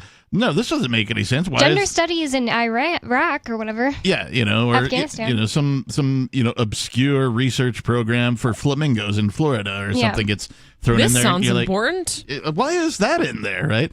And of course, we know, particularly with the Patriot Act, that when the government names these things, generally speaking, it's the opposite. It's the opposite, yeah. So nothing patriotic about the Patriot Act. In fact, it's the opposite of that. It's we get to spy on you anytime we want to. Yeah, it's an un-American act. Yeah. Privacy is American. They sold that to the American people on was that we will be able to listen to terrorists having conversations with other terrorists around the world. And that meant anybody calling out of the United States or calling into the United States. Well, who calls out of the United States? People from the United States. Mm-hmm. So everybody's call that goes overseas is being screened. Well, they all are now, NSA. Yeah, well, that's due to the Patriot Act. Yep. And let's go back to what Benjamin Franklin said. Those who give up essential liberties for assumed safety deserve neither. Right. Bingo. We have been taught this lesson time and time again. We've been people shown don't- the lesson, but learning the lesson is really the part that hasn't happened. Oh, yeah, well, that's because nobody's ever treated these politicians like a puppy and rubbed their nose in the crap they produce. Well, yeah, it's because, the politicians have all the enforcers, and the enforcers have all the guns. You can always just stop feeding them, but everyone needs to do it, not just one person. Right. We need a mass amount of people to stand up against it. I don't think a And- puppy will stay very long and if it you don't doesn't. feed it. It doesn't seem to me like the average American person, has any idea that it's time to stand up. So, No, well, most of them are just sheep, mere sheep. yep. And as one of the kings of England said, strike the shepherd, the sheep will scatter. Amen to I that. think that was the great part, old Longshanks. Yep. Anything else you want to share, Major? No, just this whole country's going to hell in a handbasket and the world's following right along, and I don't know what to do about it. It just frustrates the hell out of me. But we were live on a Friday. Yeah. That's we got that going for us, which Yeah. is nice. Thanks for the call, Major. We appreciate you. 603-283-6160 if you'd like to join us tonight. What other lessons have we not learned from the Unpatriotic Act? Well, the first one, mammoth legislation that expands the government's powers at the citizens' expense will not make anyone safer. We covered that a bit. Preemptive strikes will only lead to further blowback. Not content to wage war against Afghanistan, which served as the base for Osama bin Laden, the U.S. embarked on a preemptive war against Iraq in order to stop any adversary challenging America's military superiority and adopt a strike-first policy against terrorist threats before they're fully formed. Quote, "We are still suffering the consequences of this failed policy, which resulted in lives lost, taxpayer dollars wasted, the fomenting of hatred against the U.S., and the further radicalization of terrorist cells." Yeah, that's true. The big difference here is, of course, libertarians are not necessarily pacifists. Like, you could be a libertarian and be pacifist, but libertarianism says that you should not initiate force or aggression. And so here we have a government who passed a thing and decided that it was a good idea to go on the offensive. That makes you the aggressor overtly. Yeah. You're not defending anybody. No. Like, well, we have to defend ourselves by having a good offense. We're going to bomb our way to peace. The people that they said did 9/11, like the alleged hijackers, weren't even from Iraq. Right. So it doesn't make any sense. No. And most people just didn't question it. I didn't question it for a long time, like, why Iraq specifically? I was just like, I Oil, guess I just thought, oh, poppy, opium. they're all Muslims, something like that. As if that makes it okay. And you know what? With the, to the point of the Muslim thing, that we're seeing that again with Israel and Palestine. Yeah, we're gonna so much racism against Muslim people. What are we gonna do now? Just go after Afghanistan? Like, go start a preemptive war with Afghanistan because of some Muslims in Gaza? Well, we learned from history that Afghanistan is where empires go to die. Okay, fine. Iran's supposedly somewhat connected to Hamas, even though I don't get how, considering Israel helped create Hamas. Yeah, Bonnie, it doesn't matter to the government. They're brown people. Let's just bomb them. Yeah. Let's just keep feels bombing that them. way. Like, I mean, it totally is that way. Yeah. Like, name a white country the U.S. has bombed in the last 20 years. Can't. Doesn't exist. Right? Like, and I mean, to some extent, a lot of countries are, a little more non-homogenous, right? They're mixed races these days, right? Technology is such that people can travel and all that kind of stuff. So, but a predominantly white area rarely gets bombed by the United States. So the closest I could come to was like somewhat Cuba. They have some white people. Didn't they bomb Cuba? Or was it just threatened? There was I don't know if but they're not. I don't know white, if there was there was just like the Cuban Missile Crisis, but was that in the past 20 years? That was just a threatening of it, I yeah, guess. It was I think more... it was more than 20 years ago, yeah. Then no, I can't think of any. Plus, Cubans aren't. I was just saying, anyone that looks remotely white. Yeah. And no. Another lesson, war is costly. I mean, I don't know how many ways I can say this to everybody, particularly over nationally syndicated radio, the internet, live streams, etc., and so on.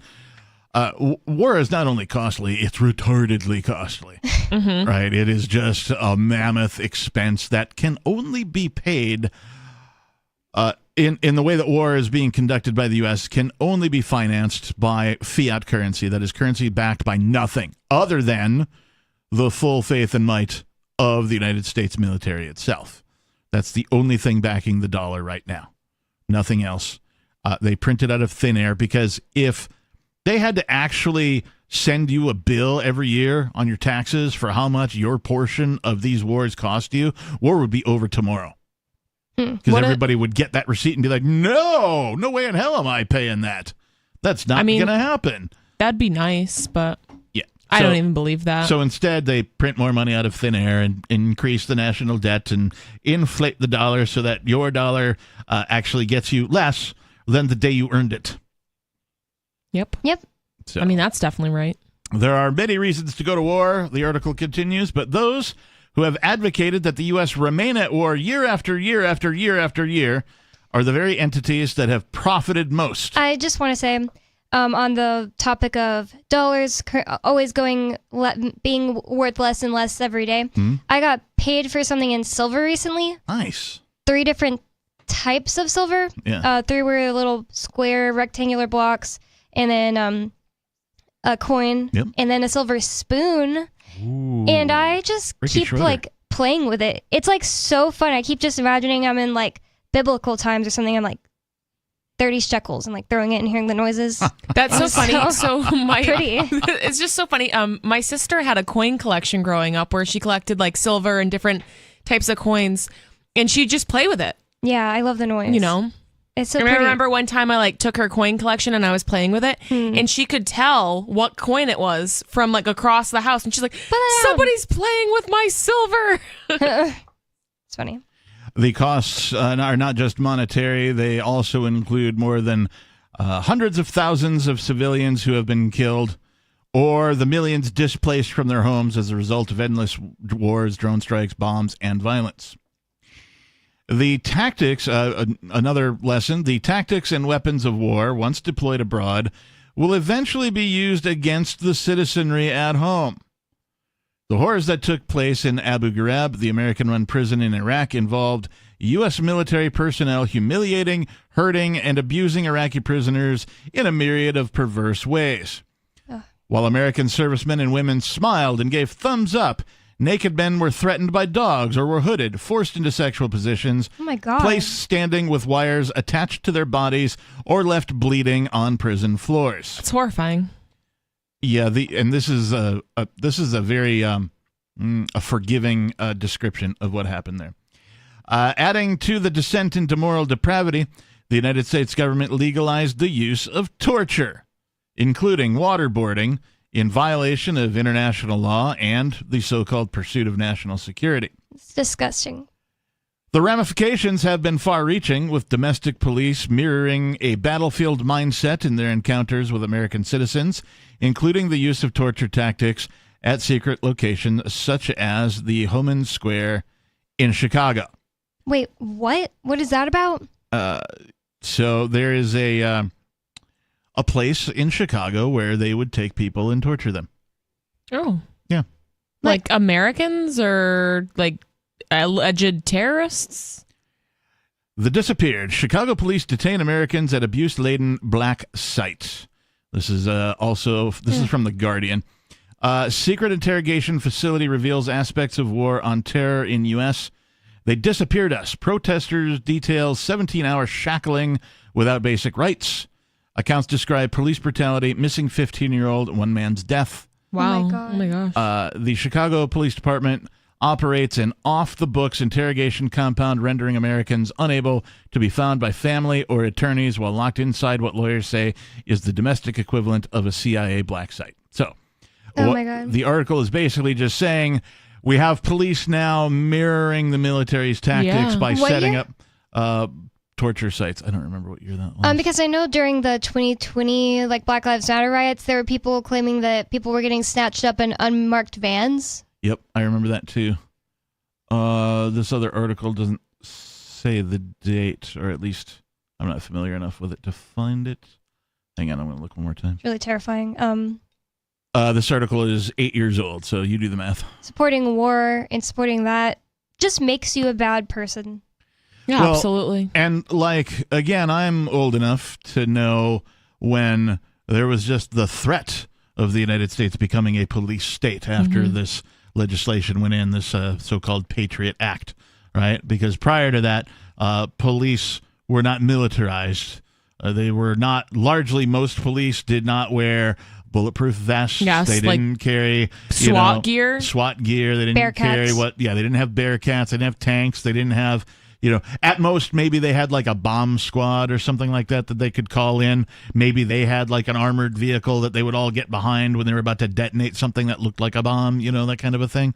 But by and large, most police did not have anything that resembled military equipment, arms, or ammunition. That all changed. Now it's the norm. So there's no more threat of the United States becoming a police state. It is a police state now. Oh. Yeah, it's full on. They've graduated, right? They've gotten all the military gear that they can fathom.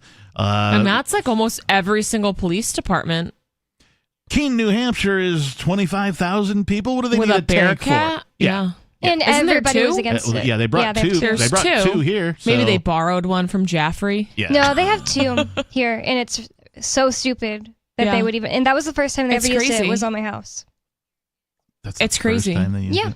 And only. Well, time. why else would they need to use it? I mean, obviously they didn't need to use it here, but there's no reason Yeah. they don't even need that. They got to use that it. was approved. Yeah. Yeah, and they were like so excited, probably. Oh, yeah. Weirdos. We're going to go get us some. Yeah. They were excited. They were. yeah. They were jacked up and gung-ho and ready to go. Steroid infested. Yeah. Roid rage. They're like, normally our jobs are pretty boring. We get to go, tank somebody's house. Yeah. Yeah. And, did any of them even think about what they were doing while they were doing it? They can't think. One guy, it wasn't Keene PD, but one FBI agent, when I was waiting for a female FBI agent to come in so I could put clothes on, Right. I was in a robe, like a towel type robe, but I was sitting there handcuffs and just waiting. Or like a and Snuggie? it's just a robe. A reverse. It's a reverse Snuggie. No, it doesn't have sleeves. It's just a towel, basically, that has. Oh, gosh, yeah. Yeah, it's closure. like Okay, wearing anyway. a towel. It's And not important. anyways, I asked the guy, I was like, "So, what is this all about?" And he was like, "Bitcoin. It's something about Bitcoin." And I was like, "Wait, Bitcoin is legal?" And he was like, "Yeah, but you can do illegal stuff with it." And it's obviously didn't even know exactly Yeah, he had what it was no about. clue what he was doing. He was just like, he was got just told. order follower. Just following orders. He even told me, I was like, I just really want to go get my dog. And he was like, "Don't worry, all of us love dogs here." I was just like, what? You're a freak. You're traumatizing my No. dog. Yeah. He's like, "Don't worry, we're not those kind of cops." Literally, I was just like, Another lesson not learned. Allowing the government to spy on its citizens will not reduce acts of terrorism, but it will result in a watched, submissive surveillance society. We can talk more about what that means here on Free Talk Live, plus more of your calls and thoughts. Still to come, what are the new Hoovervilles? It's Free Talk Live, 603-283-6160. More Free Talk Live is coming up.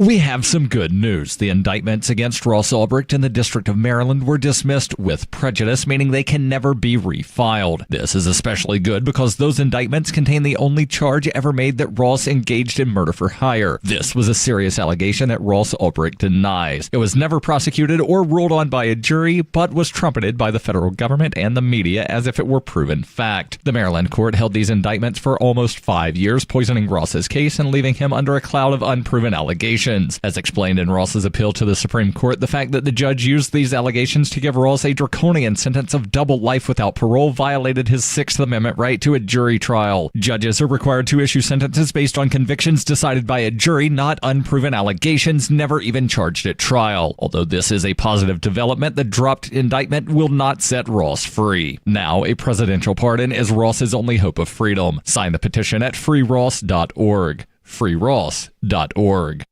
From Feature Story News in Washington, I'm Benji Haya. 2 American hostages, a mother and her daughter, have been released by Hamas, having been held in Gaza since the terror group's attack on Israel 2 weeks ago. Roughly 200 hostages remain kidnapped in the territory. Some are children, most are still alive. Meanwhile, the United Nations Secretary-General Antonio Guterres visited the Rafah border crossing in Egypt to try to kickstart the delivery of aid to the territory. A convoy carrying vital supplies like food, water and medicine is awaiting entry to help millions of Palestinians in desperate need of assistance. But as Ross Cullen in Tel Aviv reports, there are a number of challenges facing the delivery. There's some real issues in the infrastructure side of this. The roads in and around the Rafah border crossing on the Israeli, after the Israeli airstrikes in that area on the Gaza side have been cratered, potholed and damaged, and they have had to be repaired by Egyptian machinery being brought over from Egypt ahead of those trucks. As the works begin as a result of that, the Israeli airstrikes on the 10th and the 16th of October to try to repair the damage. We have had also the United Nations Secretary General Antonio Guterres has been in Egypt on their side of the border, their side of the Rafah frontier crossing, speaking, and he has said that it is absolutely essential to solve this problem quickly. This is not a humanitarian situation as normal. This is a war zone. Amidst the crisis, the presidents of the United States, the European Council and the European Commission convened at the White House. The meetings were supposed to be about overcoming trade disputes, yet the conflict in the Middle East took precedence. Caroline Malone's been following. The European Commission President Ursula von der Leyen said ahead of Friday's meetings at the White House that our democracies are under sustained and systemic attack by those who abhor freedom. With that in mind, US President Biden is pushing Congress to support more than $100 billion in aid for Israel in its fight against Hamas, which has widespread political support, and continued military funding for Ukraine, which is more challenging. Down Pennsylvania Avenue, the heart of American democracy is in a state of paralysis. US Congressman Jim Jordan's failed for the third successive time to win enough votes to become Speaker of the House of Representatives. The hardline conservative lawmaker had bid to step into the vacant seat of power after the ousting of Kevin McCarthy, but Jordan fell short again on Friday. He now says he won't run again. Without someone wielding the gavel, legislation can't be passed. That includes President Biden's major package to fund Israel and Ukraine in their wars. Still, Ukrainian President Volodymyr Zelensky thanked his US counterpart for his strong support and leadership, following Biden's rare address from his Oval Office in which he urged Americans to back further military aid to preserve democracy against the threat posed by Hamas and Russia. Megumi Lims in Kiev. Zelensky also told Biden that Ukrainian troops have been greatly encouraged by the recent delivery of long-range ATACMS missiles, which was used for the first time this week against military targets in Russian-occupied territories. From Bureaus Worldwide, this is You can help spread the ideas of liberty with our Patreon for just $5 per month at amps.freetalklive.com.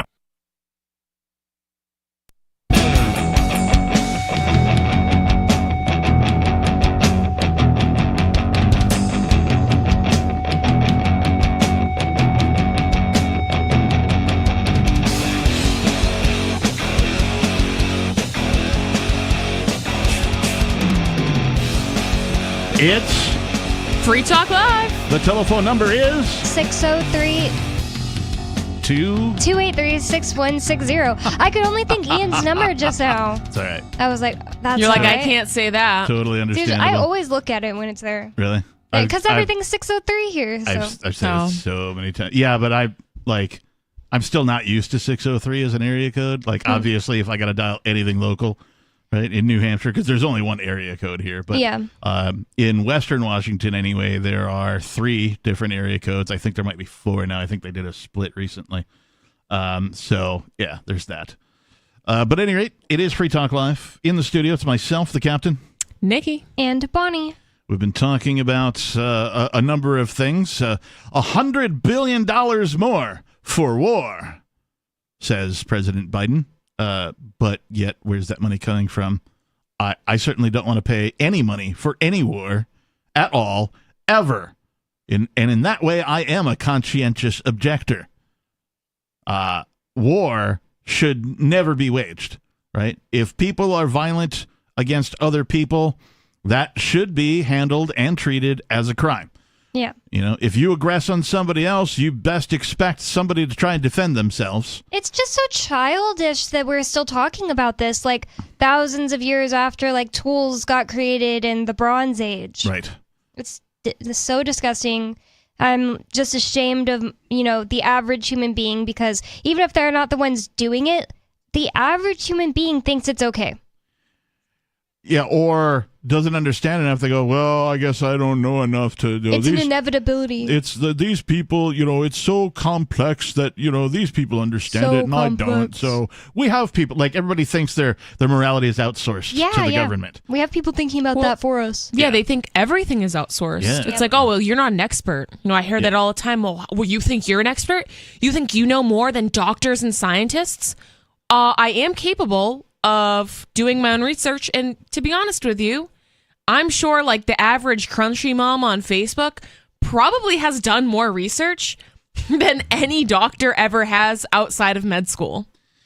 Yeah, it's amazing how many doctors you can go see and tell them your ailments, and then they prescribe you a drug without even like doing a physical, without, you're just like, yeah, it hurts over here. Oh, here's some pain meds, or here's some thing, oh, you're coughing. Here's some drug for that, right? Try this. This is new, right? They're literally drug pushers in that respect. Not all of them, of course, but most of them. But a lot of them are pushing what the pharmaceutical companies are pimping.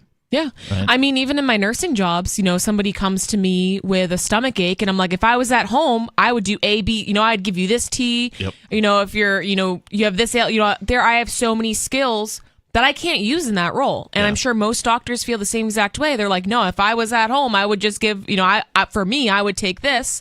But all I have is, these drugs to give you or prescribe you. And it is a little frustrating, Sad.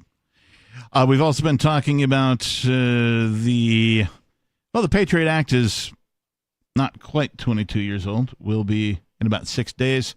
But we're talking about the lessons not learned. Allowing the government to spy on its citizens will not reduce acts of terrorism, but it will result in a watched, submissive surveillance society. Not only did the USA Patriot Act normalize the government's mass surveillance powers, but it also dramatically expanded the government's authority to spy on its own citizens with almost no oversight. Thus, a byproduct of this post-9/11 age in which we live, whether you're walking through a store, driving your car, checking your email, talking to friends and family on your phone, you can be sure that some government agency is listening in and tracking your behaviors. This doesn't begin to touch on the corporate trackers that monitor your purchases, your web browsing, Facebook posts, and other activities taking place in the cybersphere. We have all become data collected in government files. A friend of mine was, I was texted with him, just, normal guy stuff, whatever.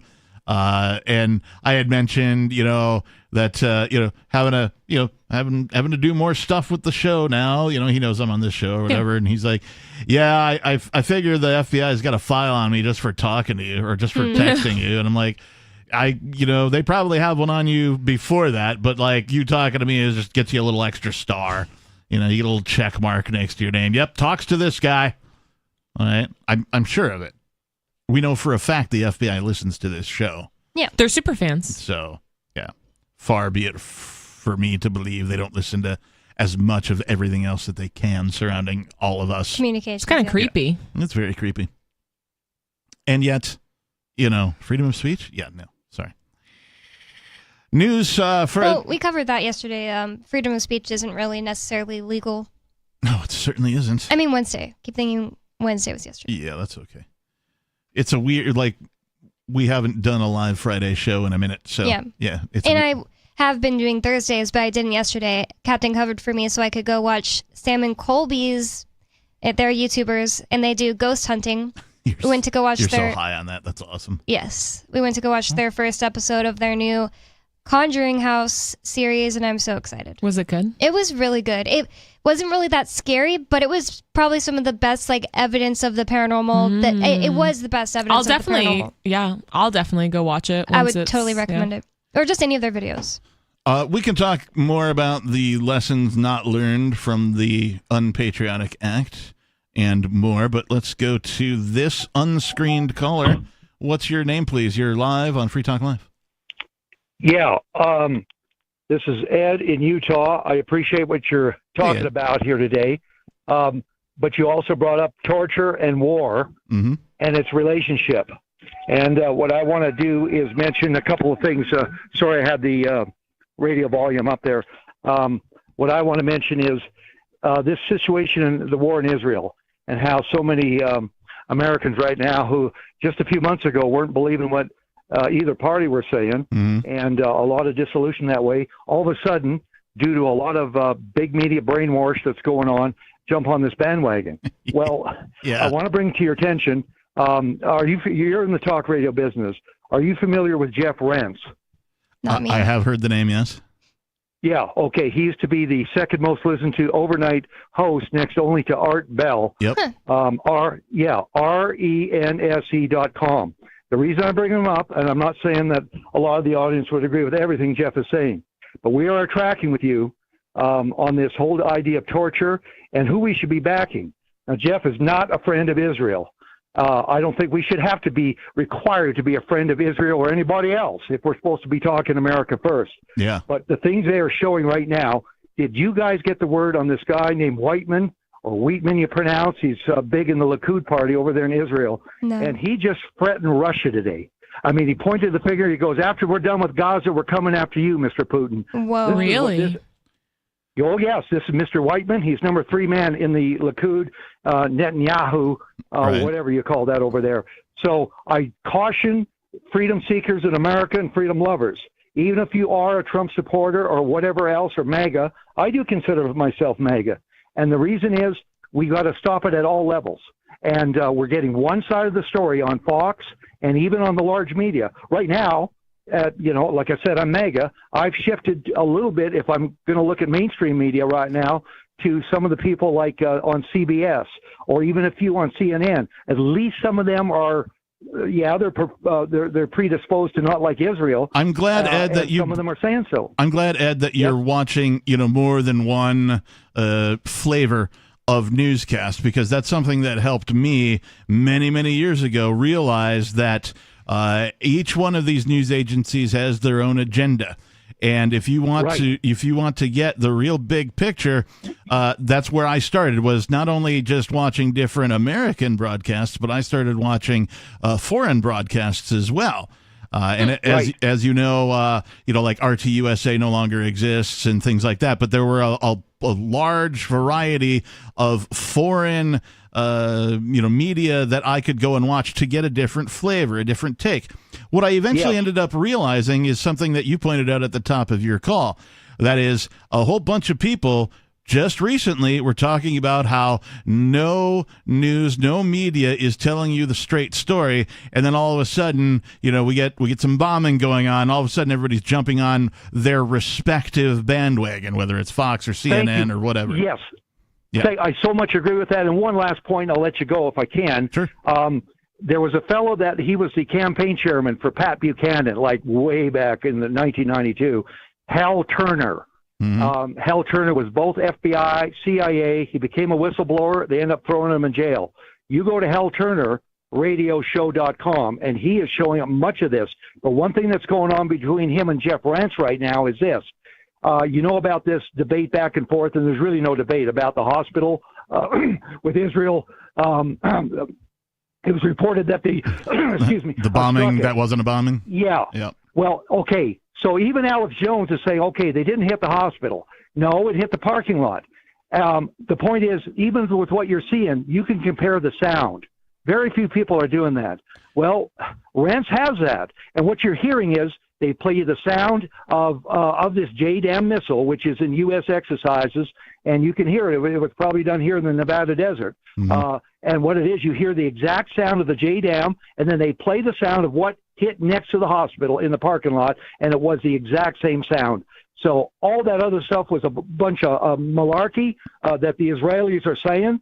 They struck it. Now, they didn't hit the hospital. That part, Hamas kind of blew out of proportion. But it was a thermobarometric type bomb. I'm not sure of the exact pronunciation of that. Yeah. But that is percussion. And if you look at the roofs of the cars, they're punched down inwards.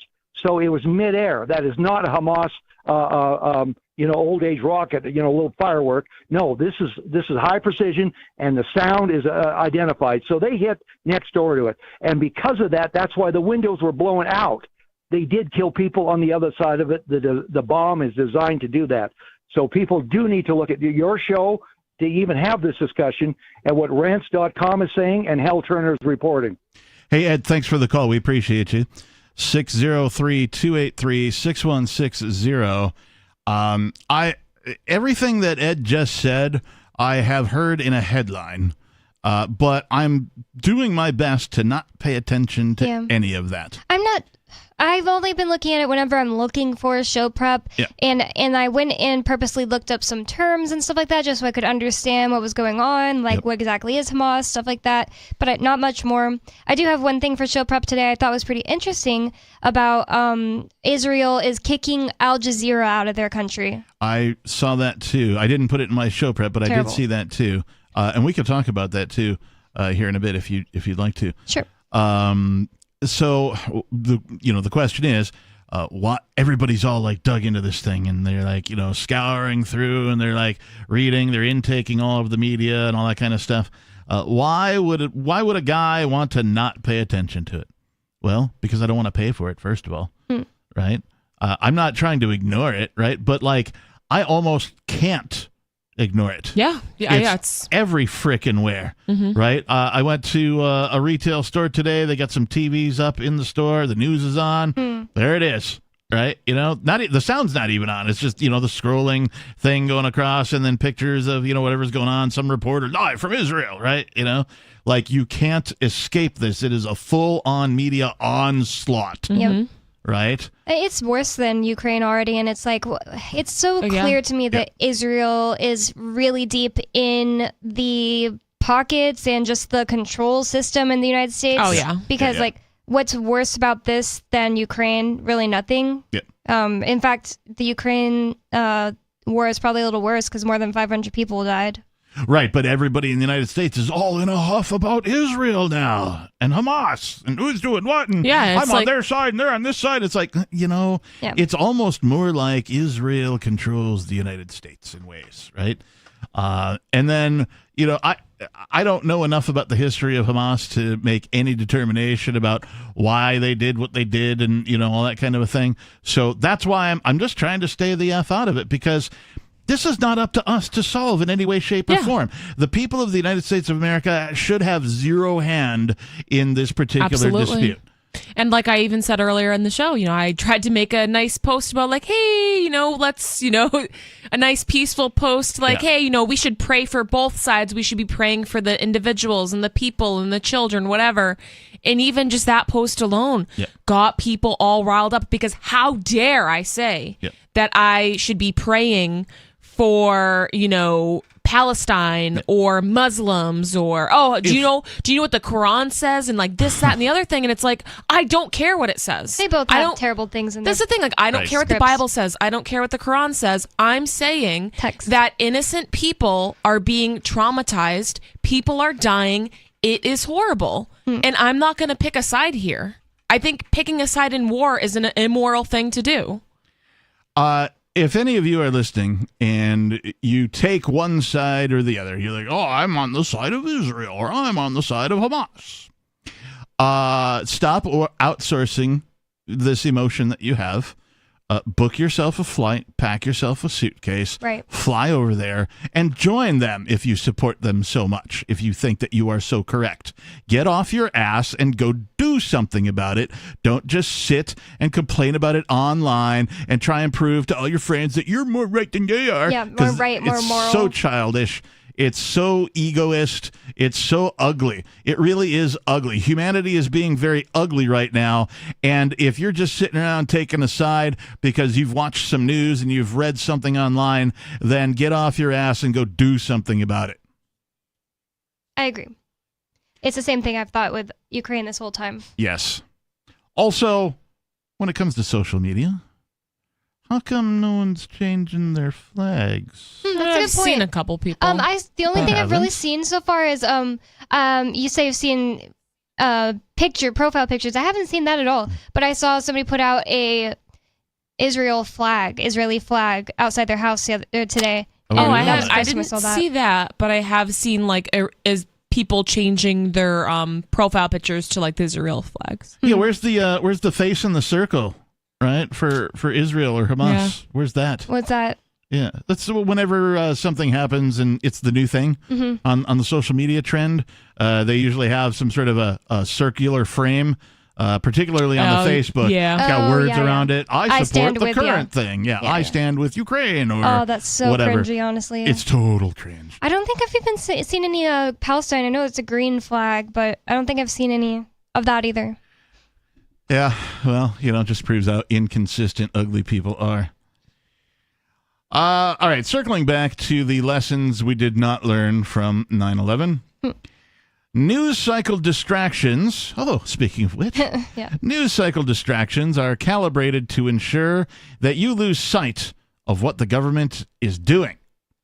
The average American has a hard time keeping up with and remembering all of the events, quote unquote, manufactured or otherwise, which occur like clockwork and keep us distracted, deluded, amused, and insulated from the reality of the American police state.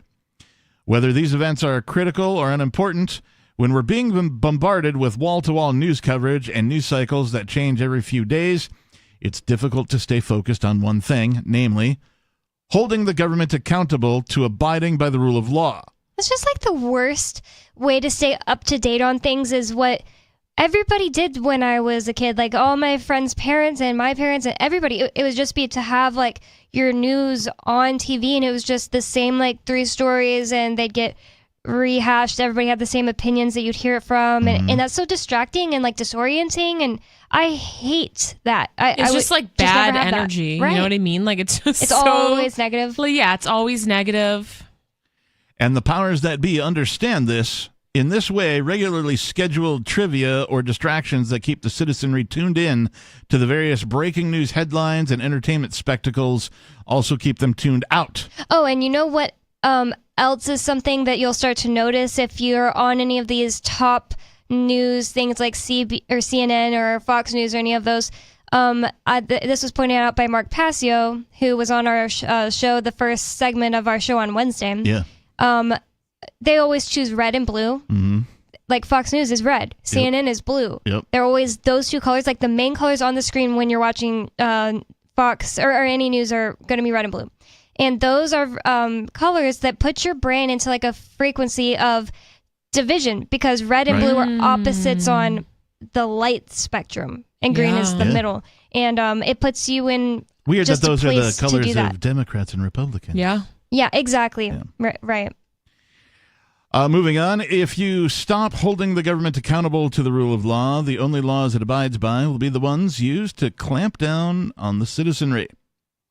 Having failed to hold government officials accountable, so I have to just stop with this paragraph because I've been alive for 51 years. I have never really actually seen anyone or any subdivision of government hold government accountable for anything. Yeah. Mm. Right?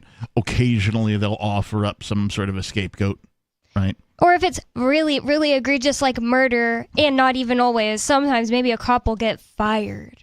Well, yeah, they get fired, but then they, get moved to another state and get another job as a cop again where they go ahead and kill again. Right. So I'm just going to skip over this one because that's a lesson that we have not learned, and I don't think we're going to. How exactly, if you know the answer to this, please call 603-283-6160. How exactly do people hold governments accountable for their actions? Well, the system is set up to not have any incentive for them to do anything but evil. Right. So it just doesn't work that way. And people are going to continue supporting this system because they're not paying attention and they're eating Cheetos on their couch. And it's then nobody will ever be held accountable for the the rape and murder at that prison you were talking about earlier, Al-Ghabari or something. Mm-hmm. Abu Ghraib. Yeah, that's fine. I think it was Abu Ghraib. Yeah. Ghrabi. Okay. I just feel like I've heard it before, but You have. yeah, I couldn't say it just now at all. That's all right. Nikki?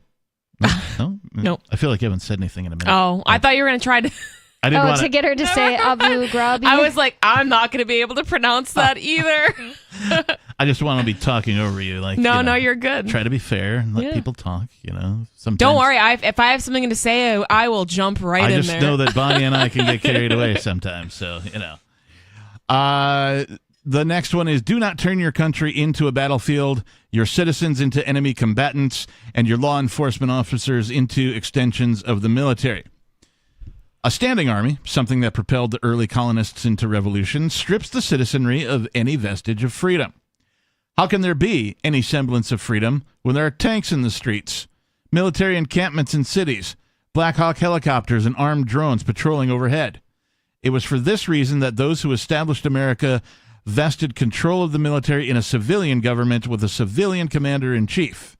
They did not want a military government ruled by force.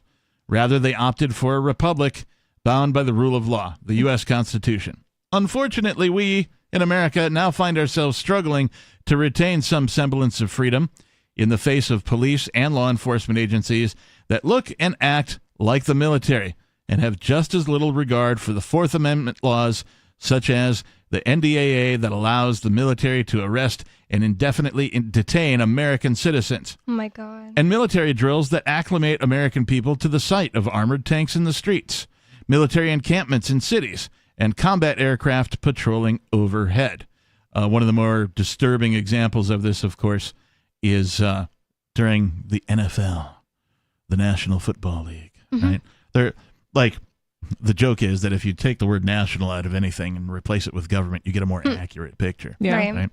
So at some point, the government started sponsoring the NFL. And in fact, they have a whole month, salute to service. Right? So every time there's an NFL game on for a whole month, which is a lot, that's there's 32 teams. So you do the math, right? They're all wearing some weird version of fatigues. Right, like the coaches on the sideline, they're all wearing camouflage something or another. I didn't know they did this. Yeah, they do that. But the most egregious bit is outside of the domes, when they're playing at an open air stadium, they will have military jet fighters fly overhead. Right before and shoot off some fireworks and big American flags, and it's how patriotic or whatever. It reminds me of sort of the old rallies of Nazi Germany where they would have these patriot rallies in where, North Korea, and that too. It definitely has this brainwash vibe to it that is disturbing and puts everybody on edge. Yeah. So 603-283-6160 is the number if you'd like to call in and opine. Hour number 3 of Free Talk Live still to come.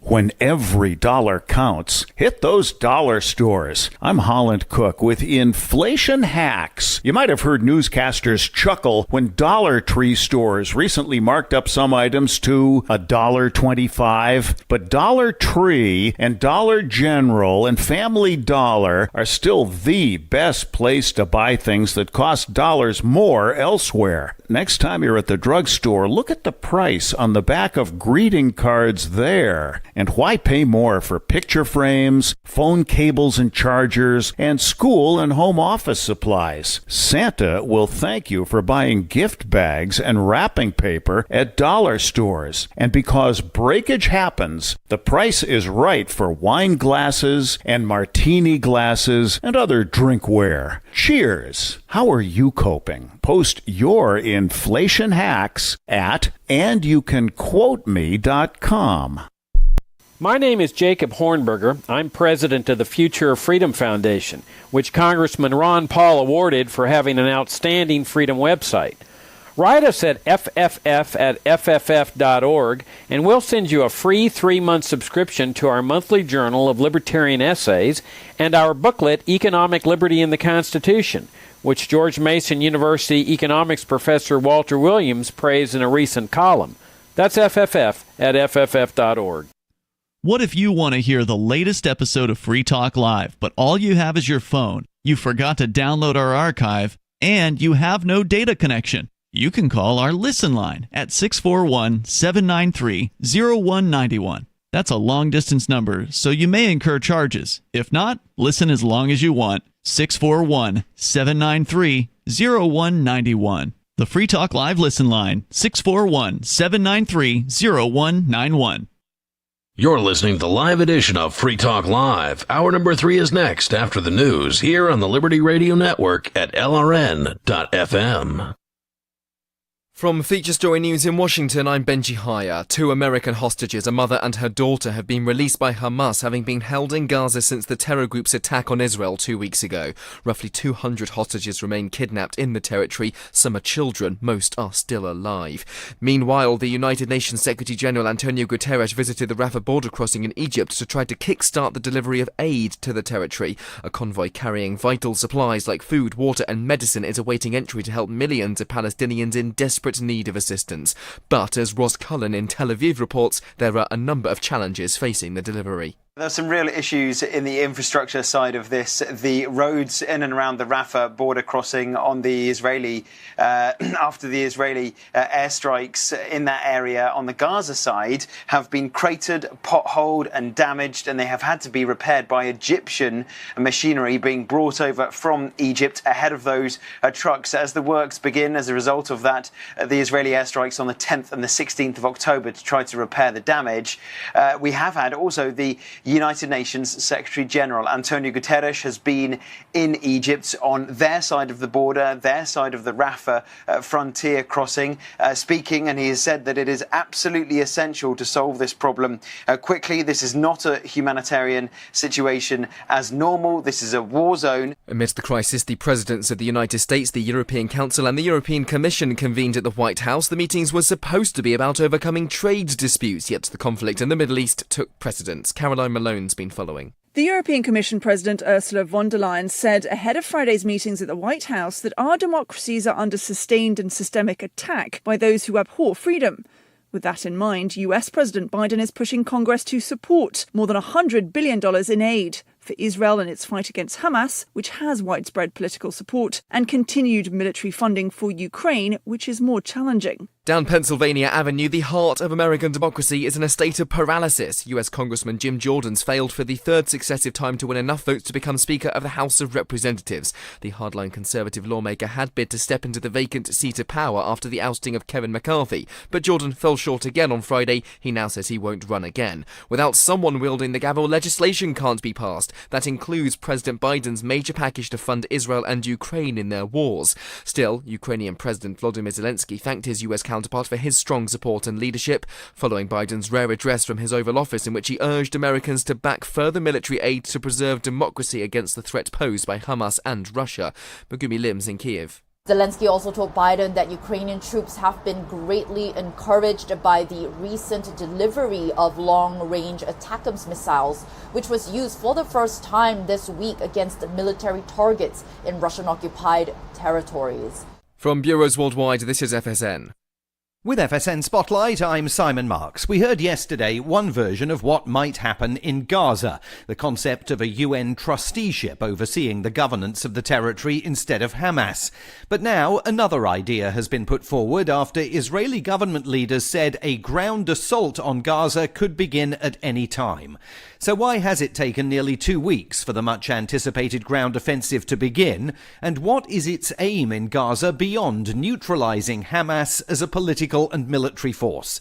In Tel Aviv, we hear again today from reporter Noga Tarnopolsky. The Israeli leaders who were caught by surprise by this really cataclysmic terror attack, they were unprepared. I have not heard any mention of what the plan is post-invasion. Yeah. And Israeli opposition leader Yair Lapid, who's a former prime minister, he said that the Israeli people need to hear more than just, we're going to invade. They need to hear what comes next. And he proposed the future leaders of the Gaza Strip, once Hamas vanishes, should be the Palestinian Authority, that is the internationally recognized Palestinian government in the West Bank. But all that presupposes Hamas will indeed vanish, and that the people of Gaza are willing to be governed by someone else. The stakes are high, and the outcome still very uncertain. With FSN Spotlight, I'm Simon Marks. And our top stories again. 2 American hostages have been released by Hamas, having been held in Gaza since the terror group's attack on Israel 2 weeks ago. Roughly 200 hostages remain kidnapped in the territory. Some are children, most are still alive. Meanwhile, the United Nations Secretary-General Antonio Guterres visited the Rafah border crossing in Egypt to try to kickstart the delivery of aid to the territory. And in the US, Congress remains in paralysis. Jim Jordan's failed for the 3rd successive time to win enough votes to become Speaker of the House of Representatives. That was the latest feature story news. I'm Benji Haya in Washington. During a curt Skype session earlier this afternoon, local Williamsburg resident 29-year-old Cormac Flanagan reminded his mother to, quote, try and be more careful after she forgot to pay his cell phone bill. Mom, the phone company called today about my cell phone bill. Oh, I'm so sorry. I completely forgot. No, Mom, I'm not mad, but you have to stay on top of these things, you know. I know, you can't keep waiting until the last minute like this. Well, I don't want to have to keep reminding you every month. You know, I need my phone. I use it every day. I need my phone. I'm constantly using it. I'm so bad. I'm really sorry. I'll get on it today. All right, you know, just so you know, this really easy thing you can do. You know, there's this online auto pay. It just deducts from your bank account every month. Yeah, quite easy. I know. Okay. I know. It's fine. I know how to do it. It's fine. Just don't let it become a pattern. You know, I know you can do better than this. Okay. I promise. I'll get on it today. Okay. This is the Onion News Network. Yep, we still do email. Drop your email address in the entry box at freetalklive.com, and you'll be kept in the loop with Free Talk Live.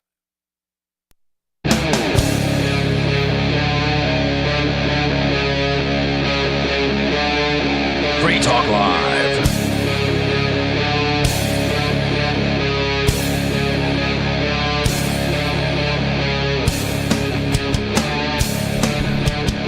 We are kicking off hour number 3 of this Friday edition of Free Talk Live.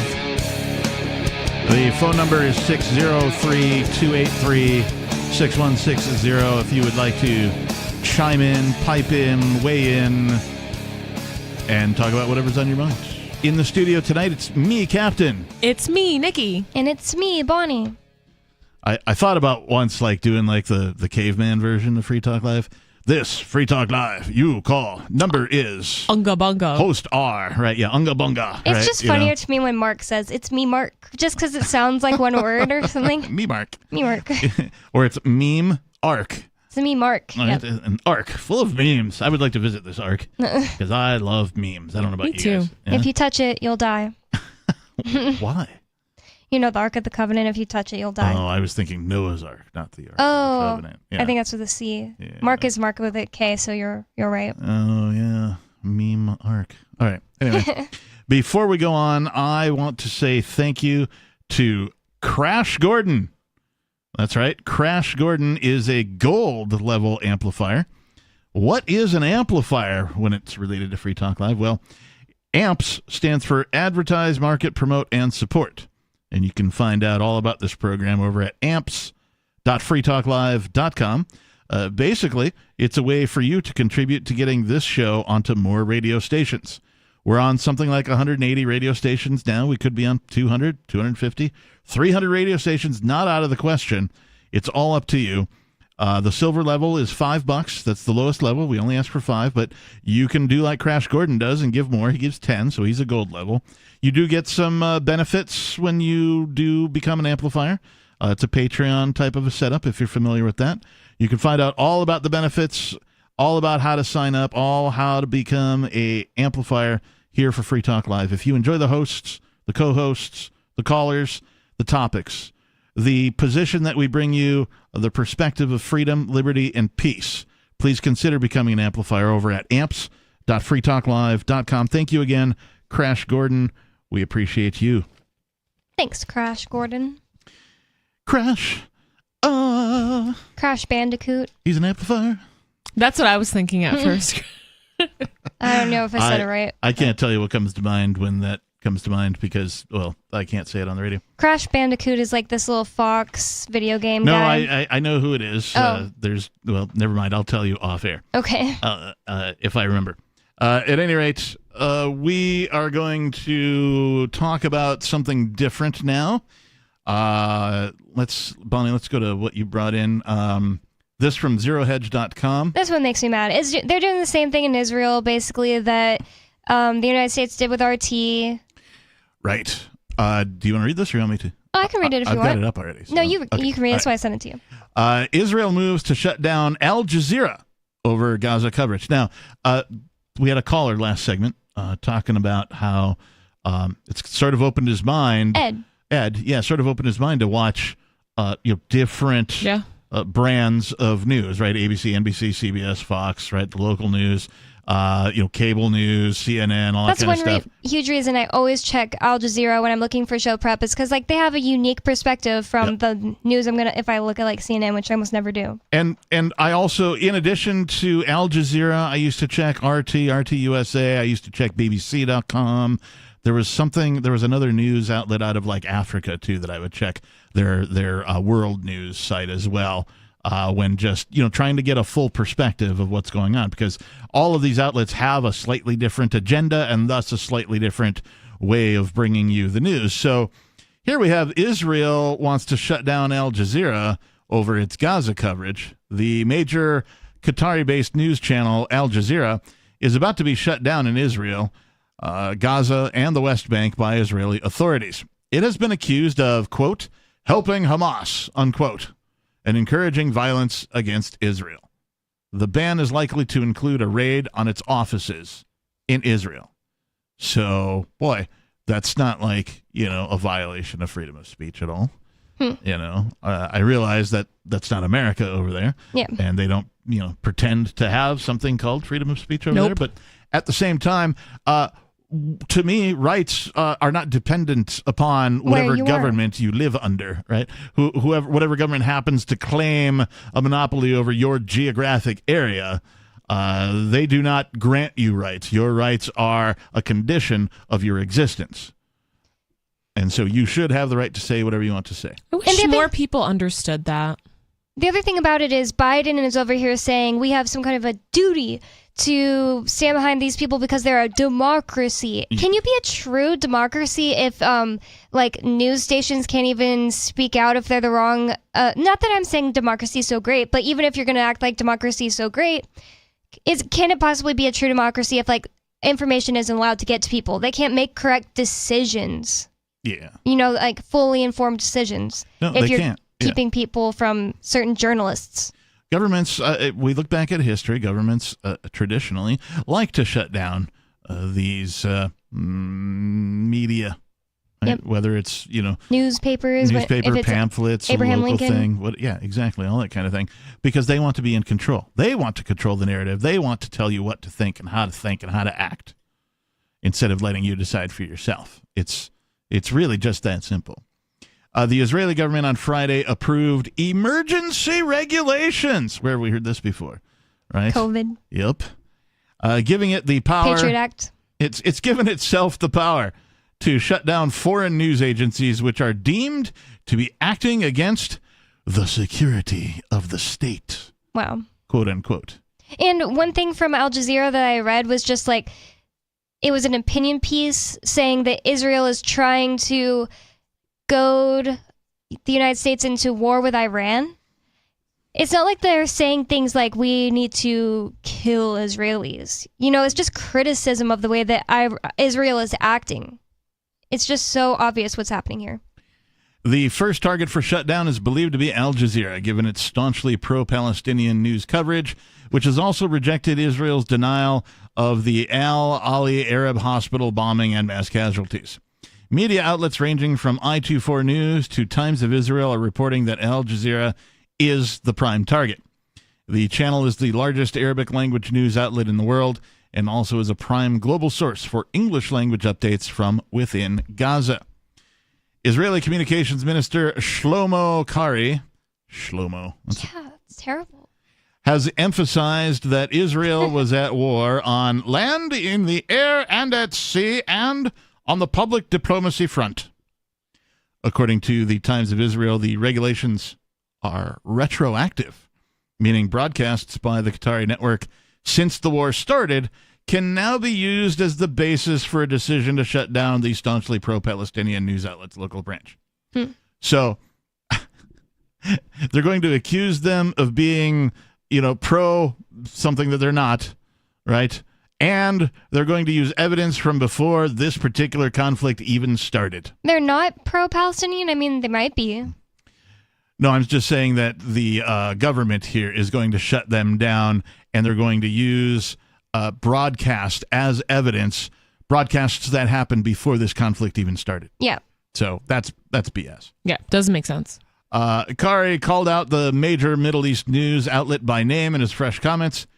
We will not allow in any way broadcasts that harm the security of the state. The broadcasts and reports of Al Jazeera constitute incitement against Israel, help Hamas, ISIS, and the terror organizations with their propaganda, and encourage violence against Israel. At least he told the truth at the beginning. It's the security of the state, not the security of the Israeli people. Right, They're yes. trying to keep their name. This is the first time safe. I've seen Hamas-ISIS.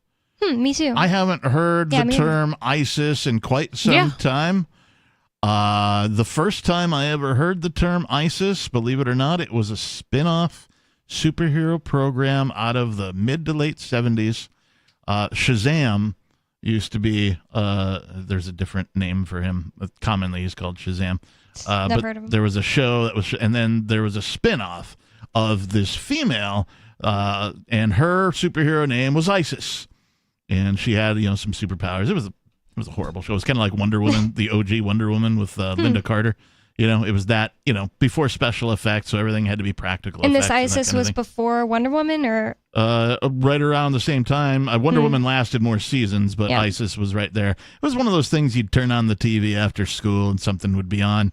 And, they ran out of, We Shazam. talked about Captain Marvel. Was that the other name? Captain Marvel, yes. That's the other name for Shazam. Thank you. Yeah, Nikki said that she has a friend named Isis, and it's caused all her this grief being named man. that. And it Yeah. sucks because it's such a pretty name. It is such a beautiful name too, and obviously she was named that before the terrorist group. So she was like, imagine being a woman named Isis, and all of a sudden this terrorist, and everybody's talking about how much they hate ISIS, and that's her name. She's probably on a no-fly list based on her first name. Could be. I mean, that's what I was thinking. And it's a freaking ancient Egyptian goddess. It is, yes. So it's like, it is. Yeah, been around for a really long time.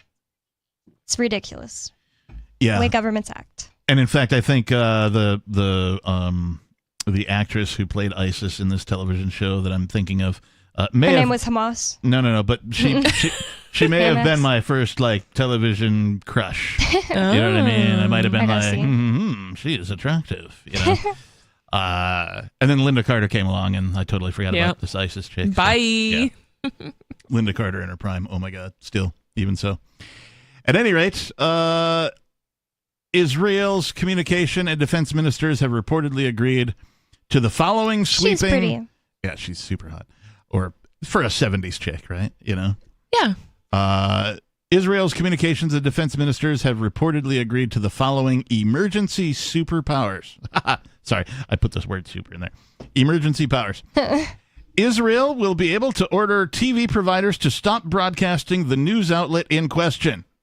Just Al Jazeera? Or? Well, I noticed that this is worded in the singular, right? You would think that if it granted emergency powers, they'd be written vaguely so as to include, well, any potential, right?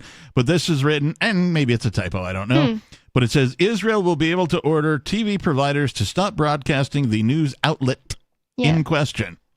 That's number one. Number two, close its offices in Israel, seize its equipment, and number three, shut down its website or restrict access to its website depending on the location of its server. Seizing its equipment is so unnecessary. You could just kick them out at the very least. Yeah. I mean, this is what governments do. Yep. Right? Gotta take it up a notch. This is not new. And if you think it can't happen here, it can. It will. Al Jazeera has frequently alleged that Israel's military targets and its correspondents in the field, as was the case with slain Al Jazeera journalist Shireen Abu Akleh, who had been shot in the head by Israeli forces while covering a raid on Jenin in the West Bank in May of 2022. Oh, my God. So, some online commenters have noticed the parallels with the Zelensky government in Ukraine, who early on in the war with Russia moved strongly against media outlets deemed opposition or pro-Russian. This included a crackdown on Russian-speaking media in general, despite a huge portion of Ukrainian citizens speaking Russian as either a first or a second language. Al Jazeera's live English language broadcasts can be accessed via the web. So, wartime brings censorship. It brings a reduction in your freedoms. Absolutely. No matter where you are, almost, seems to be. And this is horrible news. In fact, if anything, this should motivate some of the people who do live in that area to do more what I call citizen journalism, right? Mm-hmm. Get out in the streets, get your phone, grab a camera, whatever, make your own videos, post them somewhere, however you can. And it's never been easier. Yeah. I mean, with smartphones and social media. Yep. And you don't have to broadcast live. A lot of people think, I got to go live. No, you don't. You can record it and then take the video somewhere else and then upload it a little later. It doesn't have to be live. You almost can't go live immediately on most things anyway. Like, you have to have a certain amount of followers. Yeah. I guess like Facebook, but that's not a good place to do your journalism. Well, it might be a good place to find some journalism if, I could. I have noticed over, the last couple of years that I kept Facebook for a long time because I spent a lot of time fighting to keep my Facebook page because they tried to shut me down. Yeah. Also, I built up, followers from being a musician and that kind of thing, fans and that kind of stuff who've been following me forever on that platform. So I kept it around, but I also kept it around because I would frequently get show prep, right? When I started doing this show. Yeah, not anymore. Right? And I actually looked today, right? Usually I run across something, I'm like, I'll copy that and save it for show prep. But today I was actually looking and I was like, let me see if I can go find anything on Facebook that I can use for show prep. Not a damn thing. I get some news articles, but it's all absolute garbage. It'll be like the Daily Mail, and it's just a complete joke. Half of it, I'm like, is this satire? Yeah.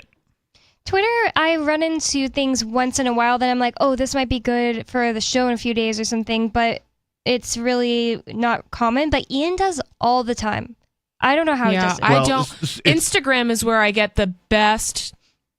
Most of my show prep comes from Instagram because I follow a lot of obscure. I'm not following the same pages that most people are following, right? Like, I'm following very obscure, I don't want to say conspiracy theory, but take the gold pill, things like that. A lot of libertarian anarchist type pages. Yep. And I try to do the same. I try to have a nice mix, particularly on the Facebook because it's the oldest platform that I'm on. I rejoined Twitter. I had joined Twitter way back in the day, and I just thought it sucked. And so I'm like, delete. And I just never went back. And then I went back recently within the last 5 years or so. And I've got Twitter again. It's at KickassReverend. And to some extent, I get some of probably what you think Ian is getting on his. But the thing is it's so individualized now, right? You're going to go like stuff that I'm not gonna. I'm going to go like stuff that you're not gonna. You're going to go like stuff that she's not gonna, et cetera, and so on. And so Ian's going to get stuff that you're not going to get I'm certain because like he's gonna like either have liked or interacted with certain things or topics or pages and groups that you haven't yet, or that you may never will, right? Depending on, you know.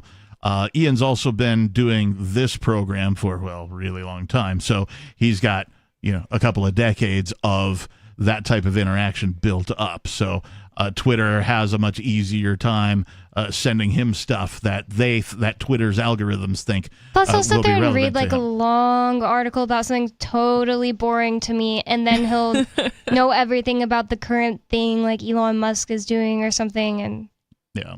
I just can't do that. Yeah, there's some things I'm just like, ugh, I don't have the stomach for this. Twitter right now, to me, at least my Twitter feed, is just way too much Israel-Palestine. Everybody's just, blah, blah, blah. Oh, no, you're wrong about this. You're wrong. No, I'm not. You're wrong. I want to. Blah, blah. It's just, I hear, it's like, what is it, Peanuts, right? Yeah. I'm really not a fan of Twitter. Right. I feel like I haven't had the time to like build it up to what I want. But it's really just a lot of people going back and forth, and it's just very toxic. And what I liked about Instagram was I feel like I learned stuff. Like I follow a lot of homesteading, and like I go on Instagram and I'm either learning, you know, about the current thing, and it's, you know, not a mainstream opinion, right? It's a very obscure opinion that I'm getting, or, you know, whatever. Or I'm learning something about my health or sustainability, or it's content that I really, really like, versus Twitter, where it's just like Twitter doesn't know who I am yet, right? With the algorithms, they don't know me. That's gotta be and what I it is, don't. 'cause I just feel the opposite. Like when I go on Instagram, I keep seeing. I just think my Instagram became tailored to something I just don't want it to be. I keep just getting this basic bitch, like just like put out an intention and the universe will give it to you. Like memes that pop up and say that over and over, and it's just like or Lana Del Rey, like because me and my friend will like. We're talking about Lana Del Rey like once, and that's all that pops up. For a while, it was like Britney Spears, and like I feel like Instagram is very not or just one dimensional to me, but it could be just because I don't go on it as much, like you're saying with Twitter. And with Twitter, I've found lots of like people who talk about like health and like people talking about like, you know, just things like I don't know, tips and stuff like that. They're cool, like getting a filter for your shower, just like those types of people, like mostly like girl talk stuff, and I love that, but I don't get that on Instagram. I think it all comes down to using it and your likes creating something, because for whatever reason Twitter appeals to me. It didn't like 5 years ago. Like I used to think it sucked, Instagram was best, and now for whatever reason like Instagram doesn't appeal to me as much and Twitter does. So I don't know, I'm a very visual person, so I like, in a lot of like, I'm like looking at like recipes and stuff, so it's like nice to see a video of that sort of thing. If you want social media relevant to Free Talk Live, Bonnie, you should tell our listeners about TikTok. Oh yeah, so we have a TikTok. It's at Free Talk Live, and we actually have somebody who, thank you so much, he is working on the TikTok, creating little shorts from our episodes. And if you go in there and follow us and share and try to help boost the views on those, it's not doing bad. But he wants to get 1,000 followers so that way we can go live on TikTok. So help us out. What's the at? At Free Talk Live. So go help us out on TikTok if you're on that particular platform. I, to some extent, I might be partially responsible for my own lack of relevant content on both Facebook and Twitter. Because I fight the algorithm. All right. So Facebook is famous for like showing you a thing of like a friend of yours, and you're already friends. You already see their stuff. But then it goes, do you want to see more of this type of content? Yes or no? I just bypass that. Twitter does something similar where they'll I don't remember how they propose it, but they'll like if you click on a thing, all of a sudden you're seeing like 3 or 4 of a similar thing in that same session that you're on. So I'm very careful not to click on anything that says sponsored or paid or advertisement, and they change it from time to time. They'll move the little indicator, the little word that says advertisement, sponsored, or whatever. They'll move it around so it's not always in the same place. Do they really? Yeah. They're tricky. They're marketers. That's what they do, right? So if you're paying attention, you can avoid some of the, I'm going to call them algorithm traps, right? But at the same time, that may have some effect on like what I'm getting in my feed. What I don't like about Twitter is the for you and then people you follow. It's like, well, I mean, I'm following these people because they are for me, right? Yeah, you know what I mean? exactly. Like, it doesn't make any sense. Why would you divide this into two different? It's like what Twitter wants you to see versus what Twitter thinks you want to see from your friends. No, but like they do a poor job of both. I feel like if you, it's just absolutely. the spending time thing. So on who you're following, it's by most recent post, and sometimes that can get boring because it's like I don't care what somebody liked 3 seconds ago. Right. But the for you, if when I first started, I was always getting this crap that had nothing to do with what I was interested in, and by now, like I get a lot of interesting like threads, and I'm like, wow, I would have never seen this, you know. Still to come here on Free Talk Live, the new Hoovervilles. 603-283-6160. We'll talk more about that, plus your calls and thoughts. It's Free Talk Live.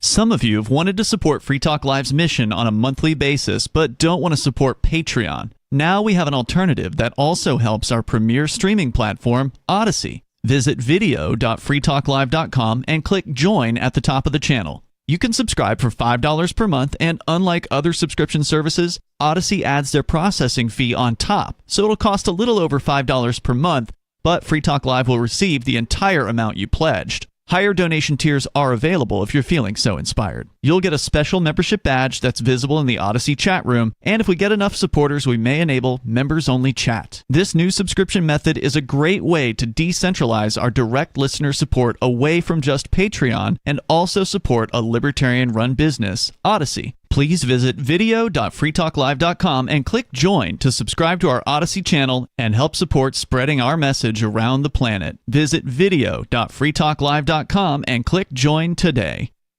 From Feature Story News in Washington, I'm Benji Haya. 2 American hostages, a mother and her daughter, have been released by Hamas, having been held in Gaza since the terror group's attack on Israel 2 weeks ago. Roughly 200 hostages remain kidnapped in the territory. Some are children, most are still alive.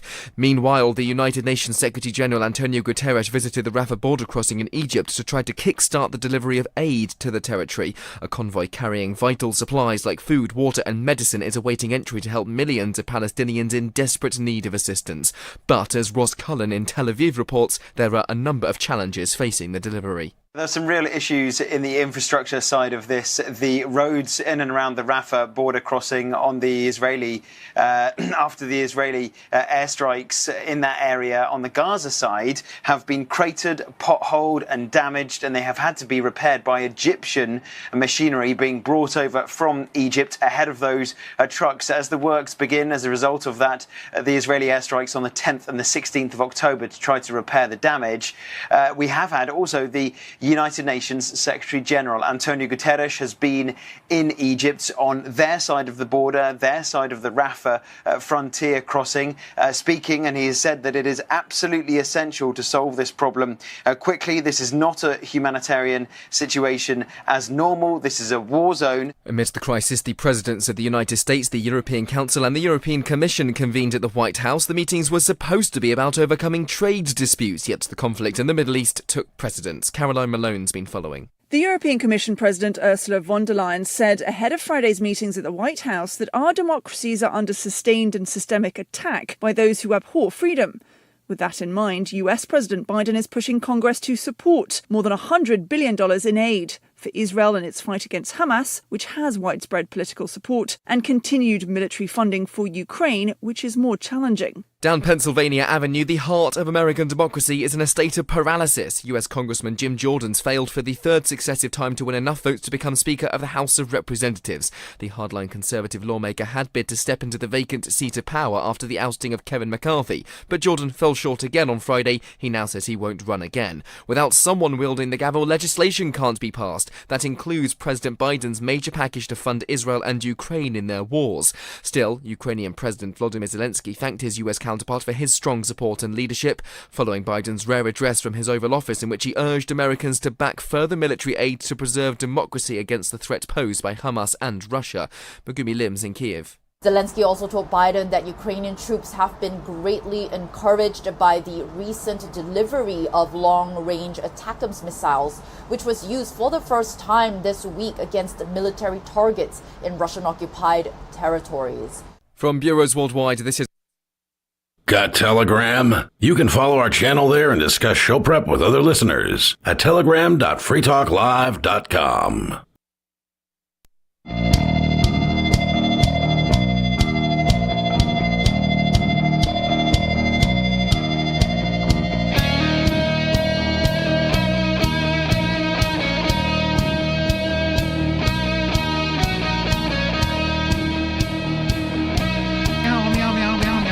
Why do I say that too? I always say meow. It sounds like meow.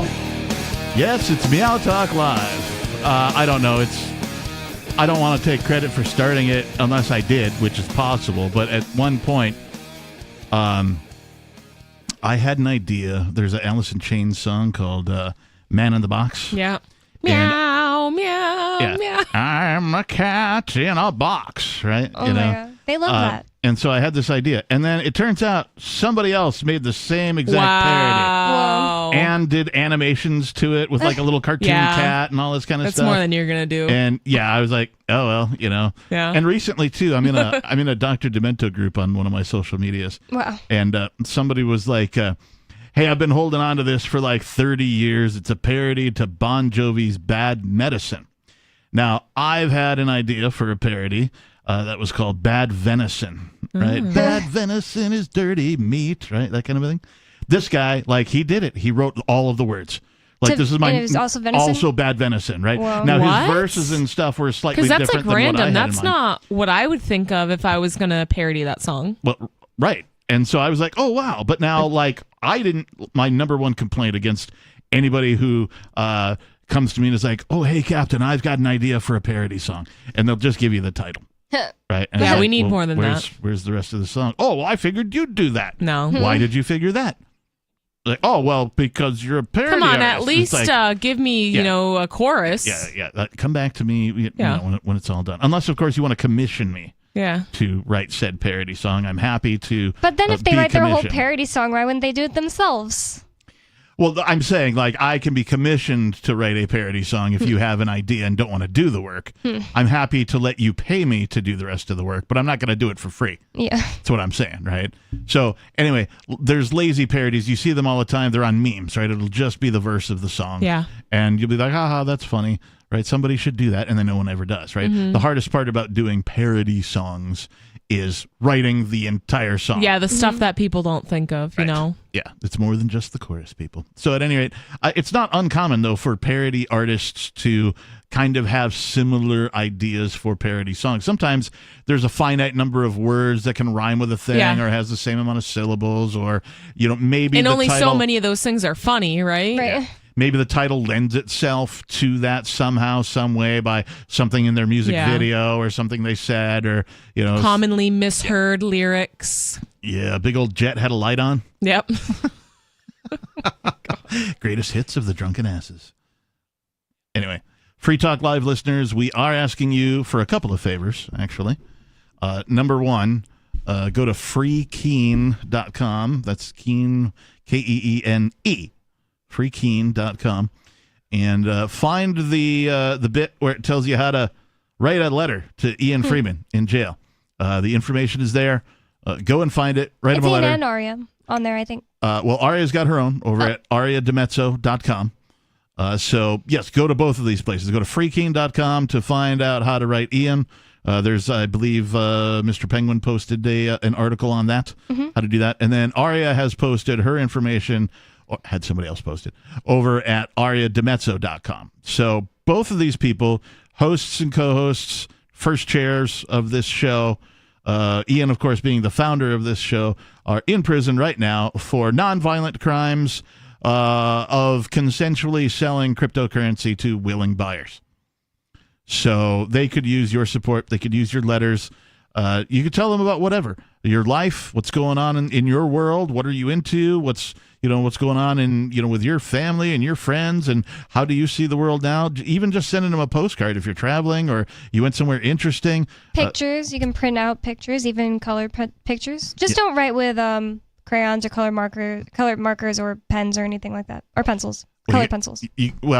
So we've been typing and printing, right? So type it up on a computer, print it out. That's what we've been doing. That is safest. Here, yeah. that's the safest. You can write with pen. Mm-hmm. So I just want to clarify that because you mentioned don't write with pens. But pen is fine. I meant like colored ones, though. Black ink, blue ink. Yeah. Don't write with red ink, or any other color besides black or blue, please.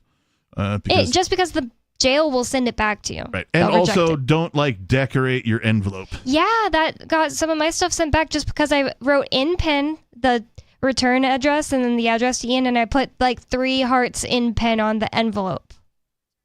So stupid. Yeah. So no stickers. Oh yeah, no stickers. No odd shaped paper.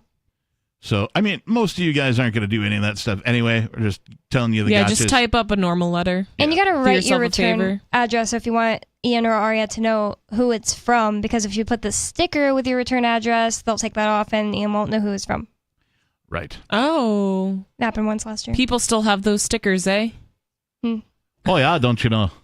Ian got some Are you sent from to him. Wisconsin all of a sudden? No, that was Canada. Canadian. Oh, what's that all about? Sorry. Were you saying something? Sorry? Sorry. It's actually totally irrelevant to the show, so I'm sorry. So I'm sorry. Okay, we're all sorry. Yeah. That's very Canadian of you. Okay. All right. As promised, I want to talk about the new Hoovervilles. Can I just say, Canadians are great because they're the only group that don't care if you make fun of the way they talk at all. You'll never get a Canadian we don't talk like that. You're a bigot or anything. Right, I feel like. Yeah. Yeah. Well, you can't be racist against Canadians because, they're so multicultural. Yeah. Right.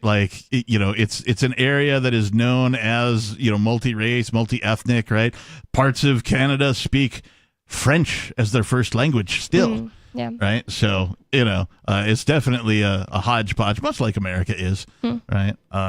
So apparently Toronto's the most diverse city, which I didn't know till 2020. Yeah, and they have a large underground mall. Wow, it's kind of really creepy. Yeah.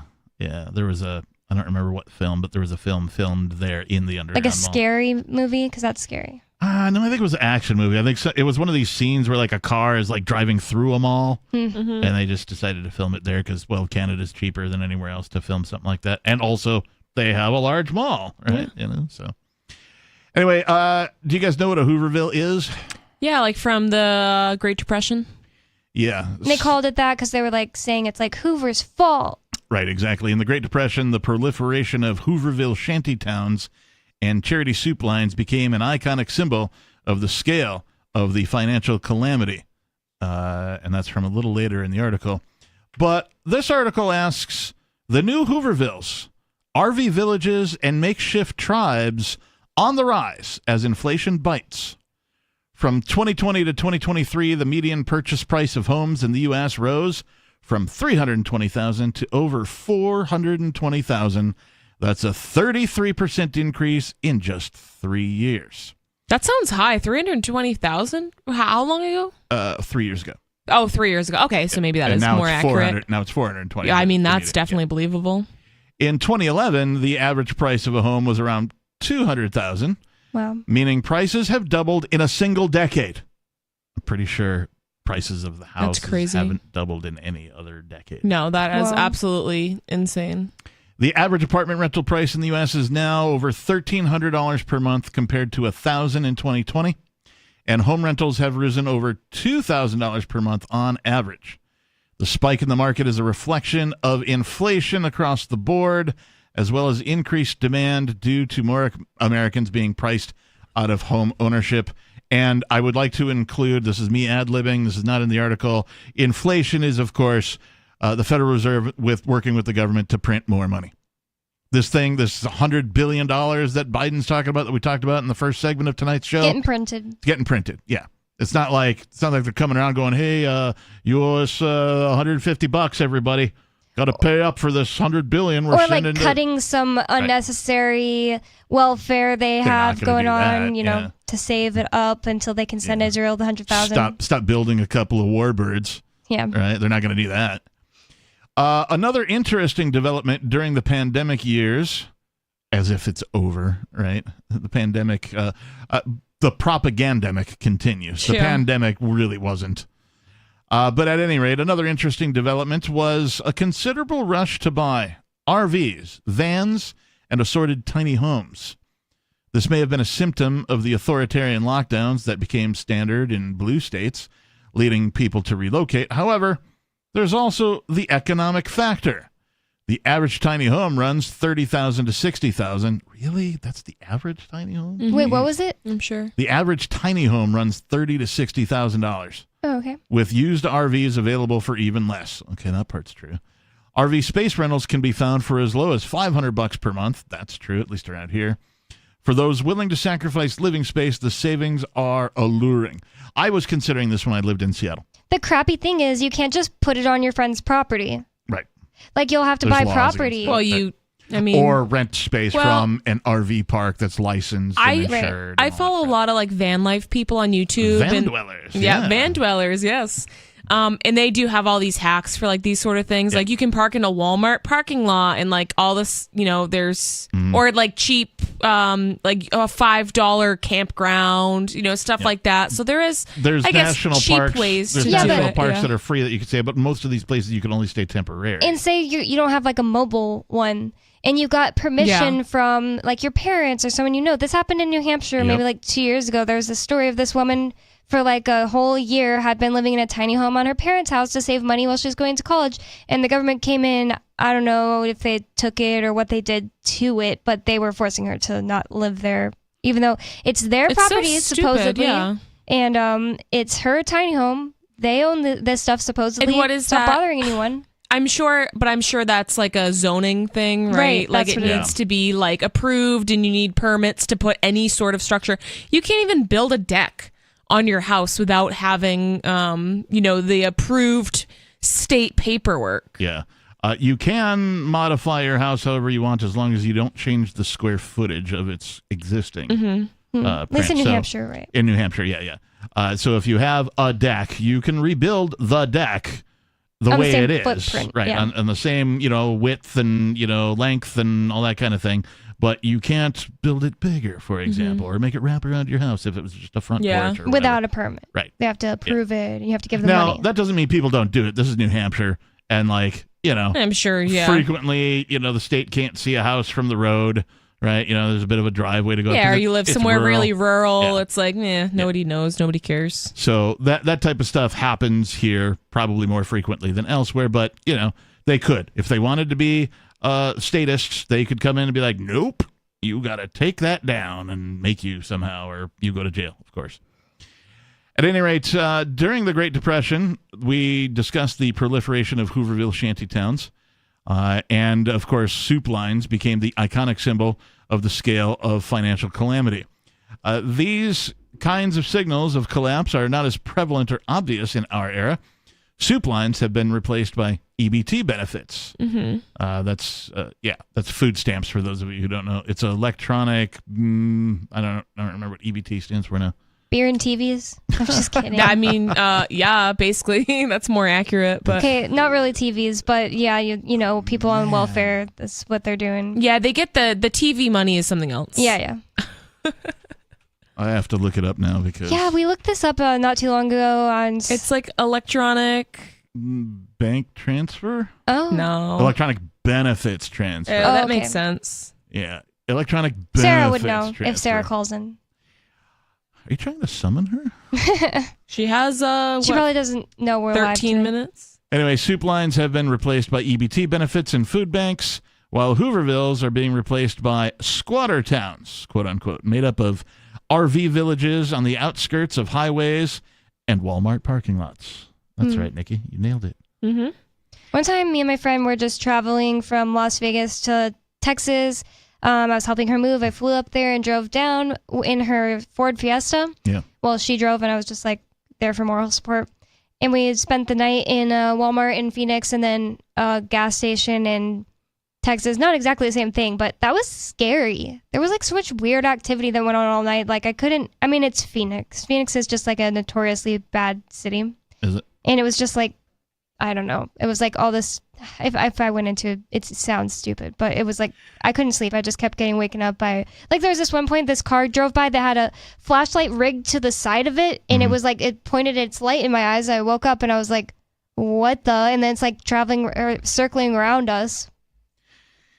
Yeah. I don't know how people do it. That's all I'm saying. Hashtag van life can be trying. It's not exactly easy. There is this sort of fantasy amongst, I'm going to call them aspiring libertarians, people who might be libertarian at heart, but haven't, made the move to New Hampshire, for example, or they haven't taken any political action. They're all just, in the philosophy of it.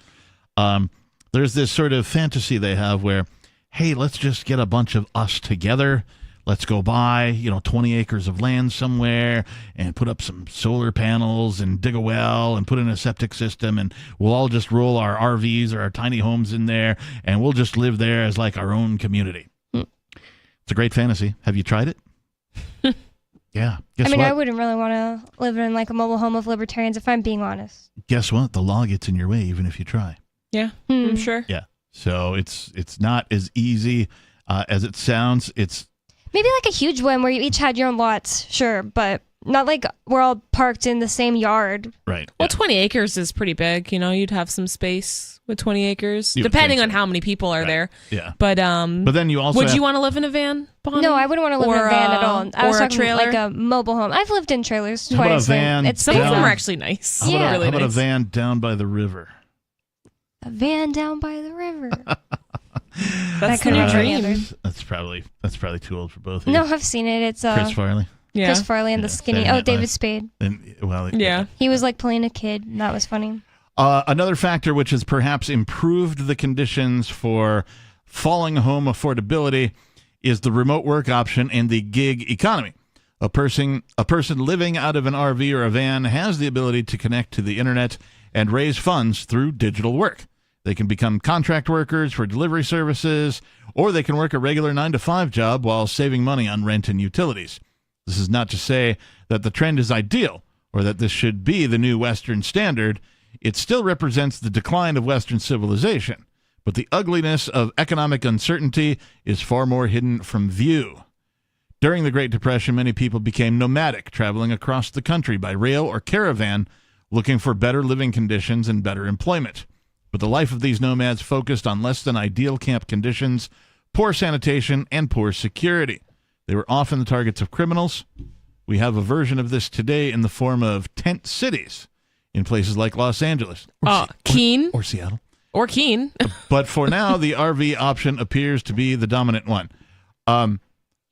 I'll give you Keene, but they're talking about It's not as, yeah. They're talking about a tent city. Keene has like a tent Village or something. Yeah, right. and it just And it got gets tore up all the time. yeah, it's constantly all their stuff's being thrown away. And I will say, it's not really their stuff. It's a ton of trash and like used Have you- needles. But I know Matt's got photos of like the tent city in Seattle and the Georgetown area. Have you seen those? I've seen his photos. They're I've never been to Seattle, but yeah, horrific. he said every time he goes, it's worse. Yeah.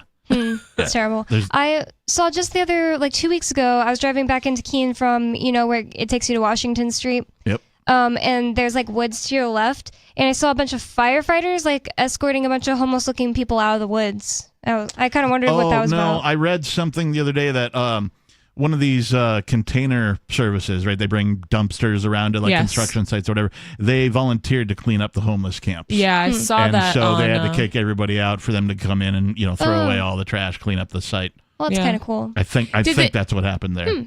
Yeah, I did see on some Keene community Facebook I group was that wondering they why were it was doing that. firefighters. It wasn't cops kicking these people out. It was weird.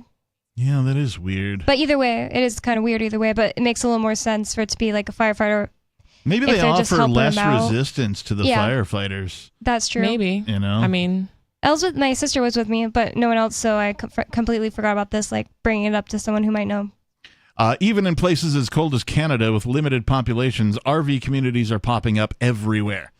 They show a video here of something called Squatter City, and we're not going to play the video. You can find this. We'll post a link to it, of course, on our social media. But one issue that stands out as paramount is the return of a kind of tribal organization, neighbors knowing each other and helping each other through difficult times. Sound familiar? Sound like the Free State Project, perhaps? Yeah. The isolation of the modern world has created a kind of anti-community, a world in which no one knows anyone, and mutual aid is seen as unsavory. Okay, just when I moved from Tennessee to Texas, and I moved from like a large town, Clarksville, Tennessee, to a big and growing suburb, Cibolo of San Antonio, me and my siblings were always talking about how it's just like no neighbors talk to each other, and we found it so weird. Like, we grew up when we lived on military bases before we lived in Tennessee, and we lived in outside the military base, but in the town in Tennessee. We always would like just go outside. Kids would be walking around. We'd start hanging out with them, and like not just that, but all our friends' parents knew each other on the street, and that just like didn't happen when I lived in a bigger city in a suburb, and we found it so weird. It was like, I don't know. It was just like everybody was really like not talking to anyone I can't tell else. you how many different places I lived in Seattle in the 22 years I was there, at least a half a dozen, if not more.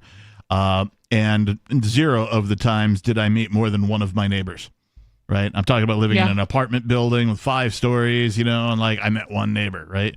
I buy a house in New Hampshire, and it took a couple of years of me living there, but I finally met all of my immediate surrounding neighbors, like lickety-split, right, by way of comparison. I moved just a little bit out of San Antonio, like years later when I moved back to Spring Branch, and it was different. Yeah. It's like how close you are to a city. Economic crisis has a tendency to force societies back to their origins, and tribalism might be making a comeback as a fundamental of survival.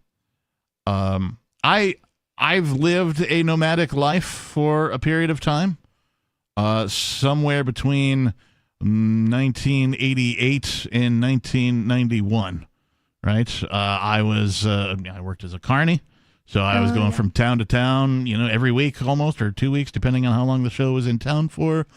I was a commercial fisherman in the Gulf of Mexico, so we'd go out for a month at a time, and then you'd port in some unknown city that you'd never been to before. Yeah.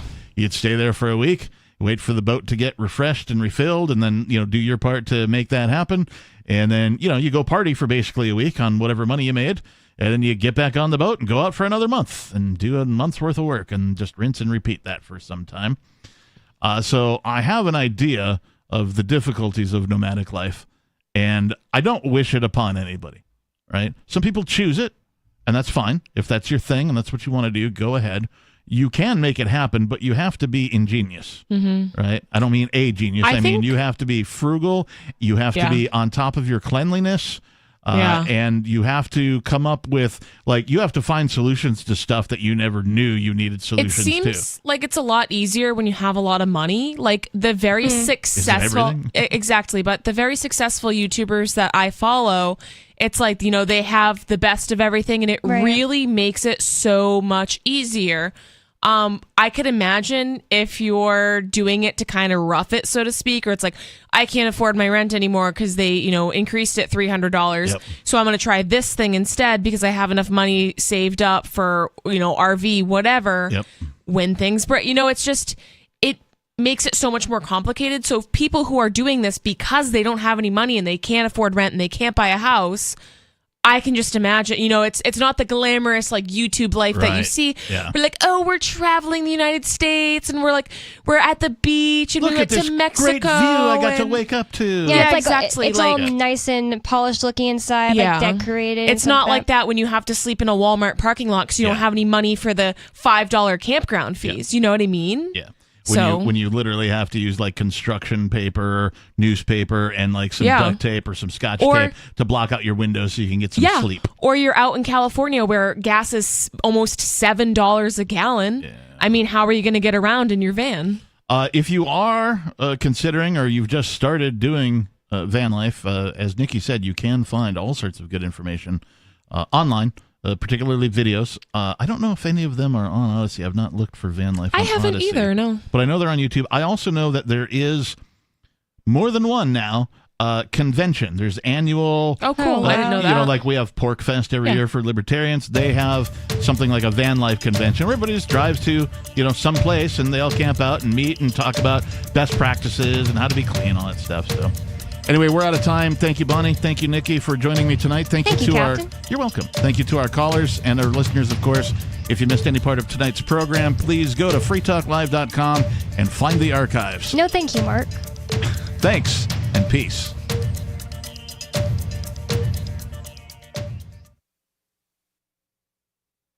This hour of Free Talk Live is brought to you by Dash Digital Cash. Dash is the cryptocurrency designed to be used for spending. Tired of the ever-inflating US dollar? You can live your life on Dash instead with some handy websites. BitRefill.com has been accepting Dash for years and has a ton of big-name retailers and brands including grocers, gas stations, phone refills, Amazon, and even prepaid MasterCards. Plus, many of their gift cards are available at a discount. But what about paying your bills? Spritz.finance can do that, and they can send dollars to your bank account in case you